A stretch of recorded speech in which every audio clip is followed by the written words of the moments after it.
thought, and I will be prepared to stand corrected if it's shown that I am wrong. ಎಲ್ಲರೂ ಸ್ಪೆಷರೇ.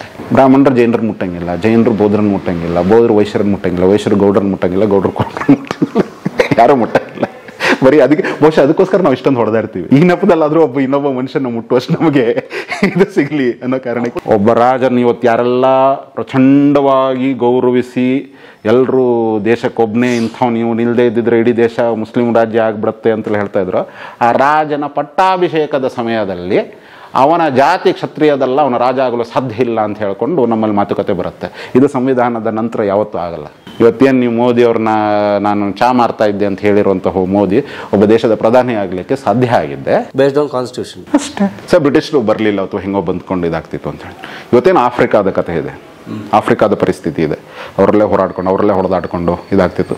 ಅದೇ ನಮ್ಮ ಪರಿಸ್ಥಿತಿ ಆಗ್ತಿತ್ತು. Reservation ಅನ್ನೋದು ಬ್ಯಾನ್ ಆಗಬೇಕು. ನಾನು ಅದು ಖಂಡಿತ ಬ್ಯಾನ್ ಆಗಬೇಕು ಅಂತೇಳಿ 100% ಬ್ಯಾನ್ ಆಗಬೇಕು. ಇನ್ನು ಮುಂದೆ ದೇವಸ್ಥಾನದ ಪೂಜಾರಿಗಳನ್ನು ನೀವು ನೇಮಿಸಬೇಕಾದ್ರೆ ರಿಸರ್ವೇಷನ್ ಆಧಾರದ ಮೇಲೆ ಇಟ್ಕೋಬೇಡಿ.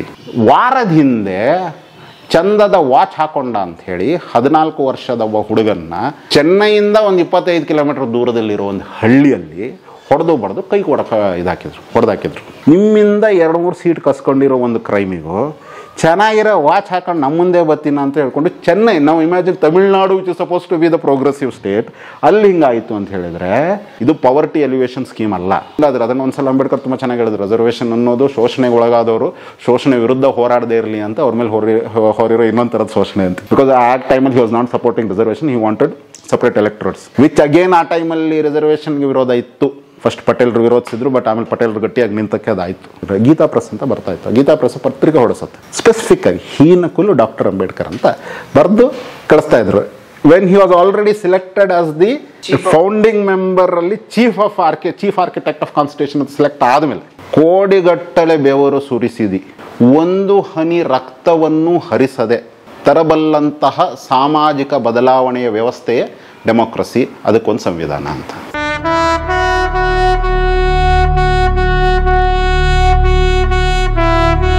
ನಿಮ್ಮ ಬಟ್ಟೆಯ ಮೇಲೆ ನನಗೆ ಬುದ್ಧನೊಳಗೆ ತುಂಬ ಸೂಕ್ಷ್ಮವಾಗಿ ಗಮನಿಸಿದ್ರೆ ಅಂಬೇಡ್ಕರ್ ಥರ ಒಬ್ಬರು ಕಾಣ್ತಿದ್ದಾರೆ.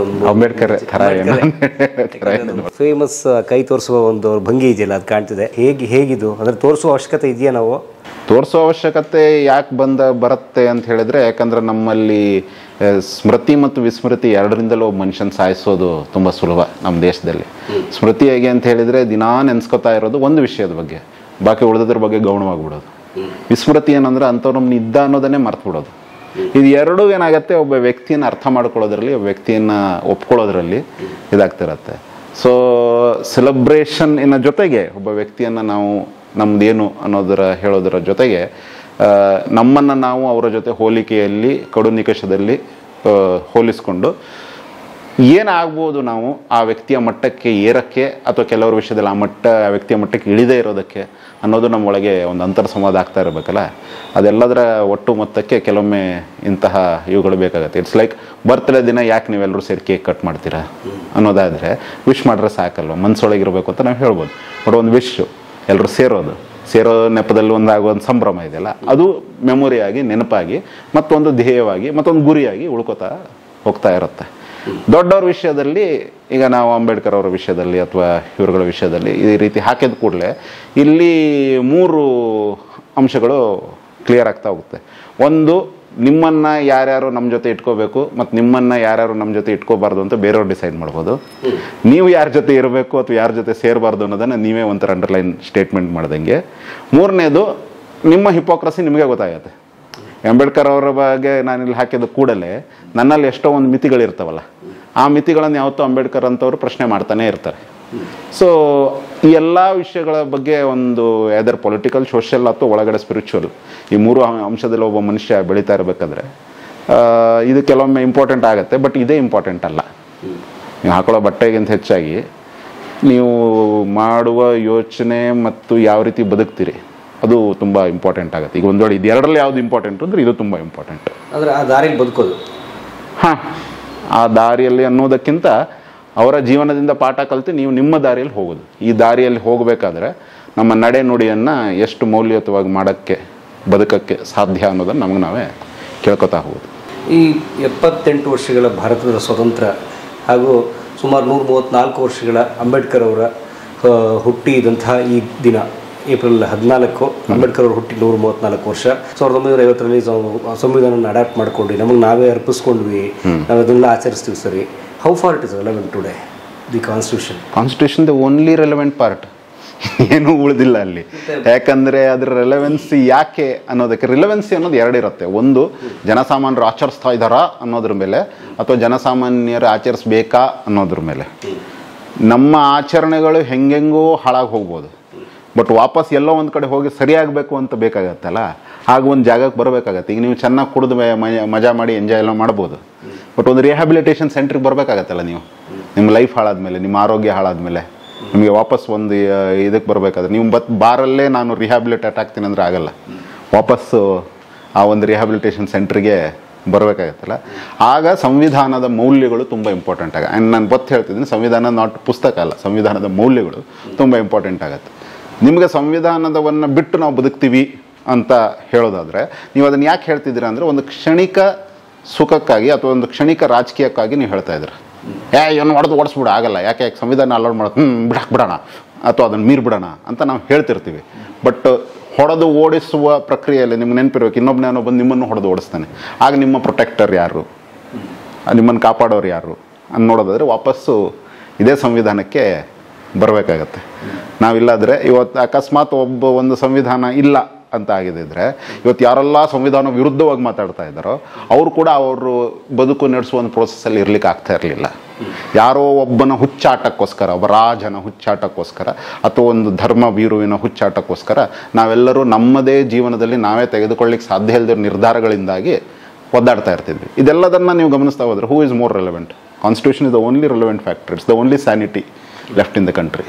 ಆದರೆ ನಮಗೆ ಇದು ಬೇಡ, ನಾವು ಮೊದಲೇ ಚೆನ್ನಾಗಿದ್ವಿ, ನಮ್ಮಲ್ಲಿ ಸಂವಿಧಾನಕ್ಕೆ ಮೊದಲೇ ಇನ್ನೂ ಅದ್ಭುತವಾದಂಥ ನಮ್ಮನ್ನು ಕಾಯುವ, ನಮ್ಮನ್ನು ಪೊರೆಯುವ ನಮ್ಮ ಅನೇಕ ಬೇರೆ ಸಿದ್ಧಾಂತಗಳಿದ್ವು, ನಮ್ಗೆ ಅದು ಚೆನ್ನಾಗಿದೆ, ವೈ ಡೋಂಟ್ ವಿ ಚೇಂಜಸ್ ಅನ್ನುವಂತಹ ಮನಸ್ಥಿತಿಯವರು ನಮ್ಮಲ್ಲಿ ಇದ್ದಾರೆ. ಅದನ್ನು ಸೋಷಿಯಲ್ ಮೀಡಿಯಾಗಳಲ್ಲಿ ತಾವು ಗಮನಿಸಿರ್ತೀವಿ. ಸಾಮಾಜಿಕ ಮಾಧ್ಯಮಗಳು ಬಂದಮೇಲಂತೂ ಅವರೆಲ್ಲರೂ ಪ್ರತ್ಯಕ್ಷವಾಗಿ ಕಾಣ್ತಿದ್ದಾರೆ, ಮೊದಲು ಪರೋಕ್ಷವಾಗಿದ್ದರೆ ಪ್ರತ್ಯಕ್ಷವಾಗಿ ಕಾಣ್ತಿದ್ದಾರೆ. ಸೊ ಹಾಗಾಗಿ ಬದಲಿಸಿದರೆ ಬದಲಿಸಬಹುದಾ? ನೀವು ಇತಿಹಾಸವನ್ನು ಅಲ್ಪವಾದರೂ ಓದ್ಕೊಂಡಿದ್ರೆ, ತಿಳ್ಕೊಳ್ಳೋ ಪ್ರಯತ್ನ ಮಾಡಿದಿದ್ರೆ, ನಿಮಗಿದು ಎಷ್ಟು ಸುಳ್ಳು ಅನ್ನೋದು ಗೊತ್ತಾಗ್ತಾ ಇತ್ತು. ಇವತ್ತು ನೀವೇ ಹೇಳ್ದಂಗೆ 78 ವರ್ಷದ ಈ ಪ್ರಕ್ರಿಯೆಯಲ್ಲಿ ನಿಮ್ಮ ಅಜ್ಜ ಅಥವಾ ಅವ್ರಿಗಿಂತ ಒಂದು ಪೀಳಿಗೆ ಹಿಂದೆ ಎಲ್ಲಿದ್ರು, ಈ 78 ವರ್ಷದಲ್ಲಿ ಅಂತ ಹೇಳಿದ್ರೆ ಹತ್ತತ್ರ 5 ಪೀಳಿಗೆಗಳ ಜನ್ರೇಷನ್ ಅಂತ ನಾವು ಹೇಳ್ಬೋದು. ಯಾಕಂದರೆ ಎವ್ರಿ 15-20 ಇಯರ್ಸ್ ಒಂದು ನ್ಯೂ ಜನ್ರೇಷನ್ ಅಂತ ನಾವು ಹೇಳ್ತೀವಿ. ಸೊ ಒಂದು 5-6 ಪೀಳಿಗೆಯ ಜನ್ರೇಷನ್ನಲ್ಲಿ ನಿಮ್ಮ ಅಜ್ಜ ಅಥವಾ ಅವರ ತಂದೆ ಎಲ್ಲಿದ್ದರು, ನೀವೆಲ್ಲಿ ಕೂತಿದ್ದೀರ,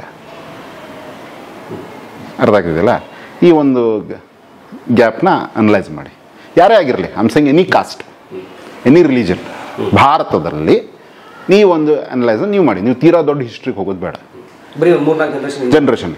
ನಾವು ಕಂಪೇರ್ ದಟ್ ವಿತ್ ಆ ಜನ್ರೇಷನ್, ಅಂದರೆ ನಿಮ್ಮ ಅಜ್ಜ ಅಥವಾ ಅಜ್ಜನ ಅಪ್ಪ, ಆ ಜನ್ರೇಷನ್ಗೂ ಅವರೇ ಹೇಳುವ ಕಥೆಗಳ 1000 ಜನ್ರೇಷನ್ಗಳಿಗೂ ಎಷ್ಟು ಬೆಳವಣಿಗೆ ಆಗಿದೆ ಅನ್ನೋದನ್ನು ಕಂಪೇರ್ ಮಾಡಿ. ಎಕನಾಮಿಕಲಿ, ಆರ್ಥಿಕವಾಗಿ, ಸಾಮಾಜಿಕವಾಗಿ ನಿಮ್ಗಲ್ಲೇ ಗೊತ್ತಾಗುತ್ತೆ ಯಾವುದು ನೀವು ಹೇಳ್ತಿದ್ರು ಒಂದು ಕಾಲದಲ್ಲಿ ತುಂಬ ಚೆನ್ನಾಗಿದ್ರಿ ಅನ್ನೋದು.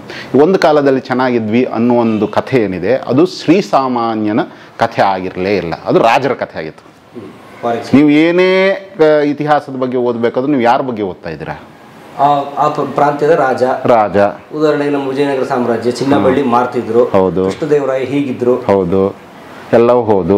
ಕೃಷ್ಣದೇವರಾಯರ ಕಾಲದಲ್ಲಿ ಇದ್ದಂತಹ ರೈತರ ಸಮಸ್ಯೆಗಳಿಗೆ ಪರಿಹಾರ ಹೇಗೆ ಕೊಡಲಾಗುತ್ತಿತ್ತು ಅನ್ನೋ ಪ್ರಶ್ನೆ ಕೇಳಿದರೆ ಅದಕ್ಕೆ ಉತ್ತರ ಇಲ್ಲ. ಅದಕ್ಕೆ ಹೋಮ ಮಾಡಿಸ್ತಾ ಇದ್ರು. ಹೋಮದಿಂದ ಲಾಭ ಯಾರಿಗಾಗ್ತಾ ಇತ್ತು? ರೈತರಿಗೆ ಆಗ್ತಿತ್ತಾ? ರೈತರಿಗೆ ಒಂದು ನಂಬಿಕೆ ಬರ್ಬೋದಿತ್ತು, ದೇವರು ಮಾಡಿಬಿಟ್ಟಿದ್ದೀವಿ, ದೇವರು ನಮ್ಮನ್ನು ಇದು ಮಾಡಿದ್ದಾರೆ ಅನ್ನೋ ರೀತಿಯಲ್ಲಿ ಇದಾಗ್ತಿದೆ. ಆ್ಯಂಡ್ ಇಟ್ ಸೇಮ್, ಔರಂಗಜೇಬ್ದಾದ್ರೂ ತಗೊಳ್ಳಿ, ಇವ್ರದ್ದೆಲ್ಲ ತಗೊಳ್ಳಿ, ಯಾರ್ದಾದ್ರೂ ತಗೊಳ್ಳಿ, ವ್ಯಕ್ತಿಗತವಾಗಿ ಒಂದು ಪ್ರಾಂತ್ಯ, ಈಗ ಒಂದು ಕ್ರಿಕೆಟ್ ಮ್ಯಾಚ್ ಆಗುತ್ತೆ ಅಂತ ಹೇಳ್ಕೊಳ್ಳಿ. ಒಂದು ಕ್ರಿಕೆಟ್ ಮ್ಯಾಚ್ ಆದ ನಮಗೇನೋ ಒಂದು ಖುಷಿ ಆಗುತ್ತೆ, ಇಂಡಿಯಾ ಗೆಲ್ತು ಅನ್ನೋಂಥದ್ದು. ಒಂದು ಕ್ಷಣಕ್ಕೋಸ್ಕರ ಇದು ನೆನಪಲ್ಲಿ ಮೆಮೊರಿಲಿ ಇಟ್ಕೊಂಡು ಮಗ ಸಖತ್ತಾಗಿ ಆಟ ಆಡ್ದ ಅನ್ನೋದಕ್ಕೆ ಇದಾಗ್ತೈತೆ. ಒಬ್ಬ ರಾಜನ ಇತಿಹಾಸ ಇಸ್ ದ್ಯಾಟ್. ನೀವು ಖುಷಿ ಪಡ್ಬೋದು, ಬಟ್ ಆ ಮ್ಯಾಚಿನ ಗೆಲುವಿಂದಾಗಿ ನಿಮ್ಮ ಮನೆಯಲ್ಲಿ ಎಷ್ಟು ಜನ ಗೆಲ್ಲ ಅದರಿಂದ ಗೆದ್ದಿದ್ರಿಂದ ನಿಂಗೆ ಹೊಟ್ಟೆ ತುಂಬ್ತಾ ಅಂತ ಕೇಳಿದರೆ, ಅಥವಾ ಅದರಿಂದ ಗೆದ್ದಿದ್ರಿಂದ ನೀನೇನಾದರೂ ಬುದ್ಧಿವಂತನಾದ್ಯಾ ಅಂತ ಕೇಳಿದರೆ, ಅಥವಾ ಅದರಿಂದ ಗೆದ್ದಿದ್ರಿಂದ ನಿಮ್ಮ ಮನೆಯಲ್ಲಿ ನಿನ್ನ ಮಕ್ಕಳ ಅಥವಾ ನಿಮ್ಮ ತಂದೆ ತಾಯಿ ಅಥವಾ ನಿಮ್ಮ ವೈಯಕ್ತಿಕ ಆರೋಗ್ಯ ಚೆನ್ನಾಗಾಯ್ತಾ ಅಂತ ಕೇಳಿದರೆ ಅದಕ್ಕೆ ಪ್ರಶ್ನೆ ತುಂಬ ಕಷ್ಟ ಇದೆ. ಇಲ್ಲ, ಇತಿಹಾಸ ಕೇಳಬೇಕಾದ್ರೆ ನಮ್ಗೆ ಯಾಕೆ ಪದೇ ಪದೇ ಯುದ್ಧಗಳ ಕತೆ ಹೇಳ್ತಾರೆ ಅಂತ ಹೇಳಿದರೆ ಅದೊಂಥರದ ಈ ಏನಂತ ಹೇಳೋದು, ಈ ಪೇಟ್ರಿಯಾರ್ಕಿಯ ಖುಷಿ ಇರುತ್ತಲ್ಲ, ಹೊಡೆದ್ವಿ ಬಡದ್ವಿ ಅನ್ನುವಂಥದ್ದು, ಆ ಖುಷಿಯ ರಾಷ್ಟ್ರೀಯತೆ ತುಂಬ ನಂತರ ಬಂದಿರೋದು. ನಾನು ಹೇಳ್ತಿರೋದು ಈ ಮನುಷ್ಯನ ಮೂಲಭೂತ ಇದಿದೆಯಲ್ಲ ಇಲ್ಲಿರೋಂಥದ್ದು. ನಿಮ್ಮ ಮೇಲೆ ಸರ್ ನೀವು ಇವತ್ತಿಗೂ ತಗೊಳ್ಳಿ, ಕರ್ನಾಟಕದ ಗೆಜೆಟ್ ಅಥವಾ ನೀವು ಇದೆಲ್ಲ ತೆಗಿತಾ ಹೋದರೆ ಇವತ್ತೇನು ಮರಾಠ ಸಾಮ್ರಾಜ್ಯ ಹಾಗೆ ಅಂತ ಹೇಳ್ತೇನೆ, ಮರಾಠರ ಮೇಲೆ ಕನ್ನಡಿಗರು ಕನ್ನಡಿಗರ ಮೇಲೆ ಮರಾಠರು ಎಷ್ಟು ಆಕ್ರಮಣ ಮಾಡಿದ್ದಾರೆ, ಎಷ್ಟು ನೊಂದ್ಕೊಂಡಿದ್ದೀವಿ, ಇದು ಮಾಡ್ತಿದ್ವಿ. ಒಬ್ಬ ರಾಜ, ಅವನು ಯಾರೇ ಆಗಿರಲಿ, ಹಿಂದೂ ರಾಜ ಆಗಿರಲಿ ಮುಸ್ಲಿಂ ರಾಜ, ಸೈನ್ಯ ಕಟ್ಕೊಂಡು ಒಂದು ಹಳ್ಳಿಗೆ ದಾಳಿ ಇಟ್ಟಾಗ ಏನಾಗುತ್ತೆ? ಅದು ಬರೀ ಆವತ್ತಿನ ದಿನ ಅಲ್ಲ, ನಿಮ್ಮ ನಂತರದ ಜನ್ರೇಷನ್ನ ಕಾನ್ಫಿಡೆನ್ಸ್ ಕೂಡ ಕಳೆದೋಗ್ತಿರುತ್ತೆ. ಅರ್ಥ ಆಗ್ತಿದೆಯಲ್ಲ? ಆಫ್ಟರ್ ಸಂವಿಧಾನ ಅಂಥದ್ದು ಎಷ್ಟಾಗಿದೆ. ಆ ರೀತಿ ದಾಳಿ ಮಾಡಿ ಊರೂರ್ನೇ ನಾಶ ಮಾಡದೆ ಹೋದ್ರು ಸಂವಿಧಾನ ಬಂದ ನಂತರವೂ ಕೂಡ ಕೆಲವು ಅನಾಚಾರಗಳು ಅಲ್ಲ, ಅದೇ ಆ ಅನಾಚಾರಗಳು ಯಾವುದು ಅಂತ ನೀವು ಗಮನ ಇಟ್ಕೊಂಡ್ರೆ ಅದು ಎಲ್ಲಿದೆ? ಅದು ಪ್ರೀ ಸ್ವಾತಂತ್ರ್ಯದಿಂದ ಉಳ್ಕೊಂಡಿರೋ ಅನಾಚಾರ ಹೊರತು ಸಂವಿಧಾನದ ನಂತರದ ಅಥವಾ ಸಂವಿಧಾನದಿಂದ ಆಗಿರೋ ಅನಾಚಾರ ಅಲ್ಲವಲ್ಲ. ಏನಾಗಿದೆ ಅಂತ ದಾಳಿ ಅಂತ ಹೇಳಿದ್ರೆ, ಈಗ ಬೇಲ್ಚಿಯಲ್ಲಾಯಿತು, ಅಥವಾ ಮೊನ್ನೆ ಕಂಬಾಲ್ಪಳ್ಳಿಯಲ್ಲಾಯಿತು, ಉತ್ತರ ಕರ್ನಾಟಕದಲ್ಲಿ ಒಂದು ಕಲೆ ಆಯಿತು. ಇದೆಲ್ಲ ಅನಿಷ್ಟಗಳು ಯಾವುದು? ಹಾಗೇ ನೀವು ಯಾವ್ದು ಹೇಳ್ತಿದ್ರು, ಮೊದಲು ನಾವು ತುಂಬ ಚೆನ್ನಾಗಿದ್ವಿ ಅನ್ನೋ ಕಾಲ ಇದೆಯಲ್ಲ, ಆ ಕಾಲಘಟ್ಟದ ಪಳಿಯುಳಿಕೆಗಳು ಈಗಲೂ ಸಾಯಲು ಒಪ್ಪದೇ ಇರೋದ್ರಿಂದ ಜಾಂಬಿಗಳಾಗಿ ಓಡಾಡ್ತೇವೆ. ಓಕೆ, ಇಟ್ ಇಸ್ ನಾಟ್ ಸಂವಿಧಾನದ ಆಚರಣೆಗಳಲ್ಲ. ಸಂವಿಧಾನದ ಆಚರಣೆಯಿಂದ ಏನಾಗಿದೆ? ಸಂವಿಧಾನವನ್ನು ನಂಬಿದವರ ಆಚರಣೆ ಇದಲ್ಲ ಅದು. ಎಲ್ಲಾಗಿದೆ. ಇನ್ಫ್ಯಾಕ್ಟ್ ಅಂಬೇಡ್ಕರ್ ಅದನ್ನು ಎಷ್ಟು ಚೆನ್ನಾಗಿ ಹೇಳ್ತಾರೆ ಅಂದರೆ, ವಾಟ್ ಈಸ್ ಕಾನ್ಸ್ಟಿಟ್ಯೂಷನ್ ಅಂದರೆ ಏನು ಅಂತ ಹೇಳಿದ್ರೆ, ಈಗ ಬೇರೆ ಟೈಮಲ್ಲಿ ನಾವು ನಮಗೆ ಹೇಳ್ಕೊಡೋದು ಯಾವುದು ಅಂತ ಹೇಳಿದ್ರೆ American definition, it's the government of the people, by the people and for the people ಅಂತ, ಆಯಿತಾ? ಹೌದು, ಎಲ್ಲ ಕಡೆ ಇದೆ. ಬಟ್ ಅಂಬೇಡ್ಕರ್ ಅದನ್ನು ಕಾನ್ಸ್ಟಿಟ್ಯೂಷನ್ ಚೆನ್ನಾಗಿ ಹೇಳ್ತಾರೆ. ಅದರ ಡೆಫಿನೇಷನ್ ಬಗ್ಗೆ ಏನು ಸಂವಿಧಾನ ಅಂತ ಹೇಳಿದ್ರೆ, ಕೋಡಿಗಟ್ಟಲೆ ಬೆವರು ಸುರಿಸಿದಿ, ಒಂದು ಹನಿ ರಕ್ತವನ್ನು ಹರಿಸದೆ ತರಬಲ್ಲಂತಹ ಸಾಮಾಜಿಕ ಬದಲಾವಣೆಯ ವ್ಯವಸ್ಥೆಯೇ ಡೆಮೋಕ್ರಸಿ, ಅದಕ್ಕೊಂದು ಸಂವಿಧಾನ ಅಂತ. ಕೋಡಿಗಟ್ಟಲೆ, that means you can this ನೋಡಿ, shed rivers of sweat but not a single drop of blood, and the outcome should be a social change. That is democracy. And ಅದನ್ನು ನಡೆಸ್ಲಿಕ್ಕೆ ಒಂದು ಸಂವಿಧಾನ ಬೇಕು. ನೀವು ಈ ಪದಗಳನ್ನು ಇದು ಮಾಡ್ಕೊಂಡು ನೀವು ಎಷ್ಟು ಬೇಕಾದ್ರೆ ಬೆವರು ಸುರಿಸಿ, ಬಟ್ ಒಂದು ಹನಿ ರಕ್ತವು ಹರಿಬಾರದು. ಅರ್ಥ ಆಗ್ತಿಲ್ಲ? ಈ ಇದರಲ್ಲಿ ಒಂದು ಸಾಮಾಜಿಕ ಬದಲಾವಣೆ ಆಗಬೇಕು. ಈ ರೀತಿಯ ಒಂದು ವ್ಯವಸ್ಥೆ ಇರೋದನ್ನೇ ನಾವು ಪ್ರಜಾಸಮತ್ವ ಅಥವಾ ಡೆಮೋಕ್ರಸಿ ಅಂತ ಕರಿಬೋದು. ಈ ಡೆಮೋಕ್ರಸಿ ಹೇಗೆ ನಡೆಯುತ್ತೆ ಅನ್ನೋದಕ್ಕೆ ಒಂದು ಕಾನ್ಸ್ಟಿಟ್ಯೂಷನ್ ಬೇಕು. ಹಾಂ, ಆ್ಯಂಡ್ ಕಾನ್ಸ್ಟಿಟ್ಯೂಷನ್ನಿನ ಮೂಲ ಮೌಲ್ಯ ಅದೇ ಇರಬೇಕು, ಇದಾಗಬೇಕು. ಇದು ನಾನು ಆಗಲೇ ಹೇಳ್ದಂಗೆ ಸಂವಿಧಾನ ಬುಕ್ ಅಲ್ಲ, ಸಂವಿಧಾನದ ಮೌಲ್ಯ ಅಂಥೇಳಿ. ಇದು ಸಂವಿಧಾನದ ಮೌಲ್ಯ. ಈ ಸಂವಿಧಾನದ ಮೌಲ್ಯದ ಆಧಾರದ ಮೇಲೆ ಎಲ್ಲ ಟ್ಯಾಕ್ಸ್ಗಳಾಗಿವೆ. ನಿಮ್ಮ ಮೇಲೆ ಇವತ್ತಿನ ತನಕಲೂ ಆಗ್ತಾರೆ. ಹಿಂದೂ ಮುಸ್ಲಿಂ ಅಟ್ಯಾಕ್ ಆಗಲಿ, ಜಾತಿ ದಂಗೆಗಳಾಗಲಿ, ಇವತ್ತಿಗೂ ಯಾರೇ ಏನೇ ಮಾಡಿದ್ರು ಬೆಸ್ಟ್ ಥಿಂಗ್ ಹೇಳ್ತೇನೆ ದಟ್ ಇಡೀ ವಿಷಯದಲ್ಲಿ ಏನಾಯಿತು, ಗೂಗಲಲ್ಲಿ ಇದು ಅಲ್ಗಾರಿದಮ್ ಇದಾಗ್ತಿತ್ತು. So PV Sindhu for the first time Olympic ಇದಕ್ಕೆ ಹೋಗಿ ಟಾಪ್ಗೆ ಹೋಗಿ ಅವರು ಸಿಲ್ವರ್ ಗೆಲ್ಬೇಕಾ ಇರಬೇಕಾದ್ರೆ ಗೂಗಲಲ್ಲಿ ತುಂಬ ಕೇಳಲಾದ ಅಲ್ಗಾರಿದಮ್ಸ್ ಎಲ್ಲ ಇದರಲ್ಲಿ ಬಂದಂಥ ಪ್ರಶ್ನೆ ಏನಾಯ್ತು ಅಂದರೆ PV ಸಿಂಧು ಕಾಸ್ಟ್ ಅಂತೇಳಿ. ಶುರು ಮಾಡಿದಾಗ ಎಲ್ಲರೂ ಹುಡುಕಿದ್ದು PV ಸಿಂಧು ಅವರ ಕಾಸ್ಟ್ನ. ಇದು ಸಂವಿಧಾನ ಅಲ್ಲ. ಇದು ನೀವು ಯಾವ್ದು ಹೇಳ್ತಿದ್ರಲ್ಲ, ನಮ್ಮ ಉಚ್ಛ್ರಾಯ ಸ್ಥಿತಿ ಇತ್ತು ರಾಜರ ಕಾಲದಲ್ಲಿ, ತುಂಬ ಅದ್ಭುತವಾಗಿತ್ತು ಅನ್ನುವ ಕಾಲದಲ್ಲಿ ಇದ್ದಂತಹ ಇದರ ಬಗ್ಗೆ ಹೇಳ್ತೀವಿ. ಆಮೇಲೆ ಇತಿಹಾಸದ ಅಥವಾ ನಮ್ಗೆ ಹೇಳ್ಕೊಟ್ಟಿರೋ ಇದರಲ್ಲಿ ನೋಡಿ, ಈ ನೆಲದಲ್ಲಿ ತುಂಬ ಅದ್ಭುತವಾದ ರಾಜರು ಅಂತ ಕೆಲವರು ಇದ್ದರು. ನನ್ನ ಇದರಲ್ಲಿ ಅದ್ಭುತವಾದ ರಾಜರು ಯಾರು ಅಂದರೆ, ಕೊಲ್ಲಾಪುರದ ಮಹಾರಾಜ ಆಗಿರ್ಬೋದು, ಬರೋಡಾದ ಸಯಾಜಿರಾವ್ ಗಾಯಕ್ವಾಡ್ ಆಗಿರ್ಬೋದು, ಮೈಸೂರಿನ ನಾಲ್ವಡಿಯವರಾಗಿರ್ಬೋದು, ಜಯಚಾಮರಾಜೇಂದ್ರ ಆಗಿರ್ಬೋದು, ಟಿಪ್ಪುವಿನ ನಂತರ ಬಂದಂಥ ಇವ್ರುಗಳಂತ. ಇವ್ರಿಗಿದ್ದಂಥ ಒಂದು ಲಾಭ ಅಂತ ಏನಂತ ಹೇಳಿದರೆ, ಮಿಲಿಟ್ರಿ ಡಿಫೆನ್ಸ್ಗಳು ಕಡಿಮೆ ಇತ್ತು. ಅಂದರೆ ಇವರ ಸೈನ್ಯ ಕಟ್ಕೊಂಡು ತಮ್ಮನ್ನು ತಾವು ಸಂರಕ್ಷಿಸಿಕೊಳ್ಳುವಂತಹ ಖರ್ಚುಗಳು ಕಡಿಮೆ ಇತ್ತು. ಜವಾಬ್ದಾರಿ ಇವ್ರ ಹತ್ರ ಆರ್ಮಿ ಇತ್ತು, ಆರ್ಮಿನ ಬೇರೆ ರೀತಿ. ಯಾಕಂದರೆ ಇವರು ಬ್ರಿಟಿಷರ ಜೊತೆ ಹೋರಾಡೋದ್ರ ಬದಲು ಒಡಂಬಡಿಕೆ ಮಾಡಿಕೊಂಡ್ರು ಅಂತೆಲ್ಲ ಹೇಳ್ಬೋದು. ಬಟ್ ಹಾಗೆ ಮಾಡಿಕೊಂಡಂತಹ ಉಳಿದ 170 ಎಷ್ಟೋ ಇವುಗಳಿದ್ವಲ್ಲ ಸಾಮ್ರಾಜ್ಯಗಳು, ಎಷ್ಟು ಜನರು ಅವರ ಜನರಿಗೋಸ್ಕರ ದುಡಿದಿದ್ದಾರೆ. ನಿಜಾಮರ ಕಾಲದಲ್ಲಿ ಎಷ್ಟೋ ಜನ ಇವತ್ತಿಗೂ ಕೂಡ ಅದು ಯಾಕೆ ಆ ಹೈದರಾಬಾದ್ ಕರ್ನಾಟಕ ರೀಜನ್ ಮತ್ತು ಅವರ ತೆಲಂಗಾಣ ಡೆವಲಪ್ ಆಗಿಲ್ಲ ಅಂದರೆ ನಿಜಾಮ್ರ ಬ್ರಿಟಿಷರ ಜೊತೆ ಒಡಂಬಡಿಕೆ ಮಾಡ್ಕೊಂಡಿದ್ರು ಎಲ್ಲ ಓಕೆ, ಅವ್ರ ಹತ್ರ ಸಾಮ್ರಾಜ್ಯ ಆಯಿತು, ಏನು ಮಾಡಿದ್ರು ಅದನ್ನು ಆಯಿತಾ. ಇಲ್ಲಿ ನಮ್ದು ಹೆಂಗಿತ್ತು, ವರ್ಲ್ಡ್ ವಾರ್ ಟೈಮಲ್ಲಿ ಮೈಸೂರು ಸಾಮ್ರಾಜ್ಯದಿಂದ ಒಂದು ಆರ್ಮಿ 10 ಕಡೆ ಇಸ್ರೇಲಿಗೆ ಹೋಗಿ, ಅಂದರೆ ಇಸ್ರೇಲಿಂದ ಇವತ್ತಿನ ಈ ಜೂವಿಶ್ ಇಸ್ರೇಲ್ ಅಲ್ಲ, ಅವತ್ತದು ಇಸ್ರೇಲ್ ಹೋಗಿ ಅಲ್ಲಿ ಹೋರಾಡಿ ಇವತ್ತು ಇಸ್ರೇಲಲ್ಲಿ ಮೈಸೂರು ಸ್ಟ್ರೀಟ್ ಅಂತ ಇದೆ. ಓಕೆ, ಬಿಟ್ಟಾಕಿ ನಾನು ನಮ್ಮವ್ರದ್ದು ಕಾಂಟ್ರಿಬ್ಯೂಷನ್ ಹೇಳ್ತಾ ಇಲ್ಲ, ಅಲ್ಲಿ ಕೂಡ ಅಲ್ಲಿಗೆ ಹೋಗುತ್ತೆ.